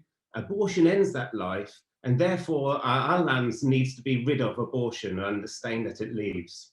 So we built on that, and now, like you say, over the years now we have every single organisation across the UK coming to every one of our events, and we're now starting to see the fruits from that as well. We're starting to see organisations work together to do social media strategies, and recently we've had like the pills by post and DIY abortions implementation in our country, and there's been a united response from that from the pro-life movement as well. So it's really, really, really important unity in our organisation. And look, there's nothing more than the enemy hates than a united movement, you know. And I think it's really key that a few years ago, when I was reading some of the write-ups from the pro-abortion lobbyists, that they were most scared about seeing every organisation turn up and be united, standing shoulder to shoulder at the events. Brilliant, so, yeah. Brilliant to see it. And I do definitely think that sometimes people are blessed and are put in a special position to let these things develop, you know, and to help these things come about. And you know, it's all credit, to be honest, to yourselves and March for Life UK, I think, for driving that unity. I see, looking from the outside in, that pro-life voices in the UK seem to have become much more vocal and visible in recent times. And what are the major challenges that you're facing now as a movement? I think probably that one of the main challenges, and I think this is something that you're probably going to be familiar with yourselves over there, is a lot of the apathy amongst pro-lifers. You know, there's a lot of people who identify as being pro-life, who will say they're against the abortion, but it's actually motivating them to do something about it. You know, it's no use just keeping your pro-life beliefs to yourself. And I think that is probably one of the biggest challenges. But then I kind of think if you flip that actually is also, you know, where also a great opportunity lies as well. You know, if you think how many people there are, particularly maybe in church settings, but even amongst people who have no beliefs whatsoever, who believe that abortion is wrong, if we can actually motivate them, there is a great opportunity there to bring hundreds, thousands more into the pro-life movement. So I think it is a challenge, but it's also a great opportunity as well. The amount of pro-lifers that there are who just need something to motivate them, and that's what we're here to do. Yeah, brilliant, to harness that energy. I couldn't agree with you more. And I know that recently, just like here, our abortion figures came out for 2020 here, and it's so sad to see it. Again, 6,500 more abortions took place in the second year of the abortion law here. And I know that for 2020 in Britain, and kind of shockingly during the COVID lockdown, you recorded the highest number of abortions ever for your country. And a lot of pro-lifers like yourselves feel that number was driven, of course, by the new protocol which allows abortion pills to be taken at home, so-called DIY abortions, without a face-to-face consultation with a GP. But I also see, I think, not just in the British press, but across the spectrum and commentary, people are quite shocked by this, you know, that the numbers have become so shocking, it might spur people into action. And what do you think the chances are of that protocol being reversed so that abortion pills will not be available to be taken at home without a GP visit? Yes, Steve, I totally agree with what you're saying. Unfortunately, you're right that 2020 has seen the largest figure for abortions in England and Wales. And yes, I think the contributing factor to that is pills by post and the DIY abortions that got implemented due to the pandemic last March in 2020. I genuinely believe that this decision can be overturned. And the reason why I think that is because I genuinely think that common sense and the truth is going to really be the driving factor in this. March for Life last year were involved in a united response to this, and it was under the banner of Care for Women. And during that, there was lots of statistics that we managed to draw out through the Freedom of Information Act and through mystery customer investigations. And some of those facts are these, that during the pandemic, we saw an increase of, on average, 20 ambulances going out to households because of pills being taken at home. 250 women having to go to hospital after taking pills at home. Just terrible statistic. And then there's a safeguarding issue as well, where through the investigations, it was proven that anyone can get hold of these pills by just a simple phone call. So yes, I genuinely think that when this issue is going to be brought back up again in another year's time or next year, or when the pandemic finishes, then the new Health Secretary, Sajid Javid, who's actually not bad on life issues, he was quite balanced with the whole buffer zone issues, then I genuinely think that when all these facts are exposed, we will then overcome this terrible thing that's been implemented during the pandemic. I genuinely think that. Yeah, and really important, I think, Ben and Isabel, to put those facts out there. Like your very succinct presentation of the negative, adverse outcomes for women, really important to get that out there. Which brings me to the final question I wanted to ask you today, and that's your theme for this year's March for Life. And it's such an intriguing theme. You're saying it's the number one issue. You wanted to get people to start thinking about abortion as the number one issue. Can you explain that to the people who are watching the rally? Yeah, I mean, what I like, this is going to sound a bit strange, but what I like about this issue, the abortion issue, in a way is that it's so simple, it's so clear cut.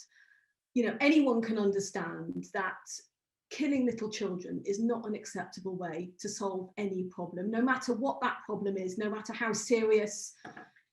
To kill a child will never solve the problem. You know, it'll just create a greater one. And when we look at what we've just been talking about, the fact that we've had the highest abortion figures ever, you know, we've had more deaths through abortion last year and pretty much every year than we ever have through heart disease or cancer, or dare I say it, even COVID. You know, 220,000 abortions approximately last year. That's 220,000 little children who are intentionally put to death. Figure is just so huge. You do have to do a double take, and we should do that. You know, we shouldn't just become blasé about these figures. They are so colossal, and we are not 220,000 times richer because of it. We're 220,000 times poorer. You know, that is why this issue is the number one issue. Yeah, I just echo really what Isabel says. I think 220,000 children missing from our country is just got to be the number one issue. But it doesn't just stand at 220,000 children, it's 220,000 mothers, fathers, grandparents. It's just a devastating impact on society, and that's why it is the number one issue of our time. Oh, well done to both of you, to the March for Life UK. I think you're doing an incredible job in raising up this issue, raising up the conscience of the British people, and the best of luck with all the rest of your work this year. You're going to have an actual march in September, is that correct? Yeah, the 4th of September. So yeah, please support us and pray for us. Get your boots on, enjoy the March for Life UK in September. I tell you, we're going to have one in October too, but more about that later on. Listen, thank you guys so much. A pleasure, as always, to talk to you. Slán. Bye.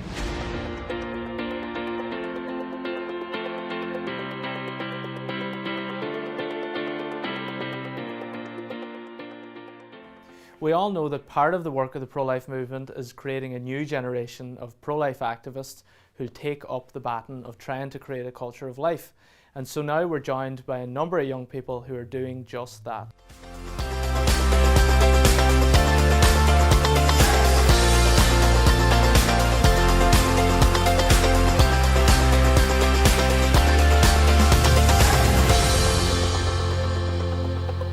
Hello and welcome back to the Rally for Life. I'm sat here with Ben, Sandra, Graham and Jason. So let's be honest guys, 2018 was not the best year for us or the pro-life movement in general.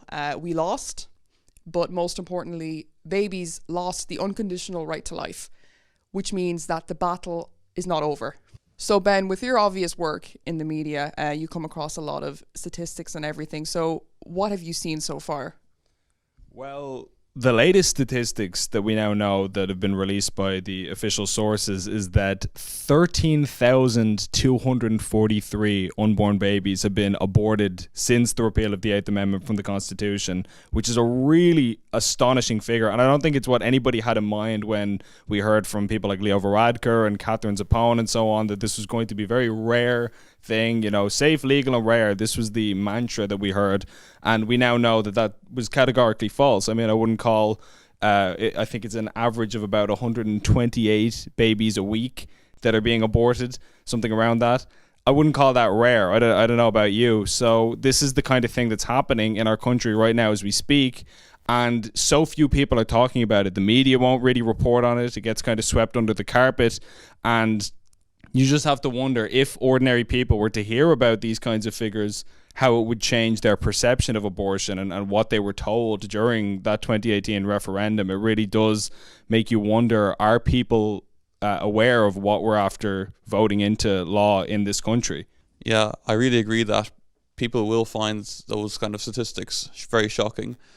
One thing I think resonates a lot with people is advocating that unconditional right to life of all human beings, born or unborn, whatever your disability or illness. I found people still believe in those kind of those values, those rights for all humans. And in my experience talking to people as well, I think people were very attracted by that kind of statement as well. So we'll mourn the fact that so many of those children were perfectly healthy and could have lived a full life. But even the children who were sick, I suppose, we're affirming, aren't we, the fact that they also had an unconditional human right to life. And I think people actually want to hear that and agree with that. That's right, Jason. That's why we're coming together to continue to fight for that right to life of the unborn in Ireland. Starting with street canvassing. One thing we all learned in the 2018 referendum is that much of the Irish public still have a lot of questions about abortion that haven't been answered, you know, from the broad ethics of the question to the hard cases. And you have experience doing street canvassing, don't you, Sandra? Yeah, I actually do. Like during the referendum, I think most of us were at the street and canvassing, but I also have a lot of experience in college and actually talking to the students about abortion. And we have had so many great conversations. We showed I just remember one case where we showed an abortion video to a girl who was completely pro-choice, and at the end of the abortion video she actually signed up to our Life Society. So that's incredible, and I think it makes a huge difference canvassing and just talking individually to people. Yeah. And Megan, you wanted to do videos as well. Do you want to tell us a little bit about them? That's right, Sandra. Over the next while, we will be making some videos tackling some of the most common questions that we all would have faced during the abortion debates that we would have gone through over the last couple of years. They will be coming out on the Facebook and Instagram pages, so please keep an eye out for them there. If you would like to contact us or get involved, you may also do so through those pages. Thank you so much for tuning in to the Rally for Life this year.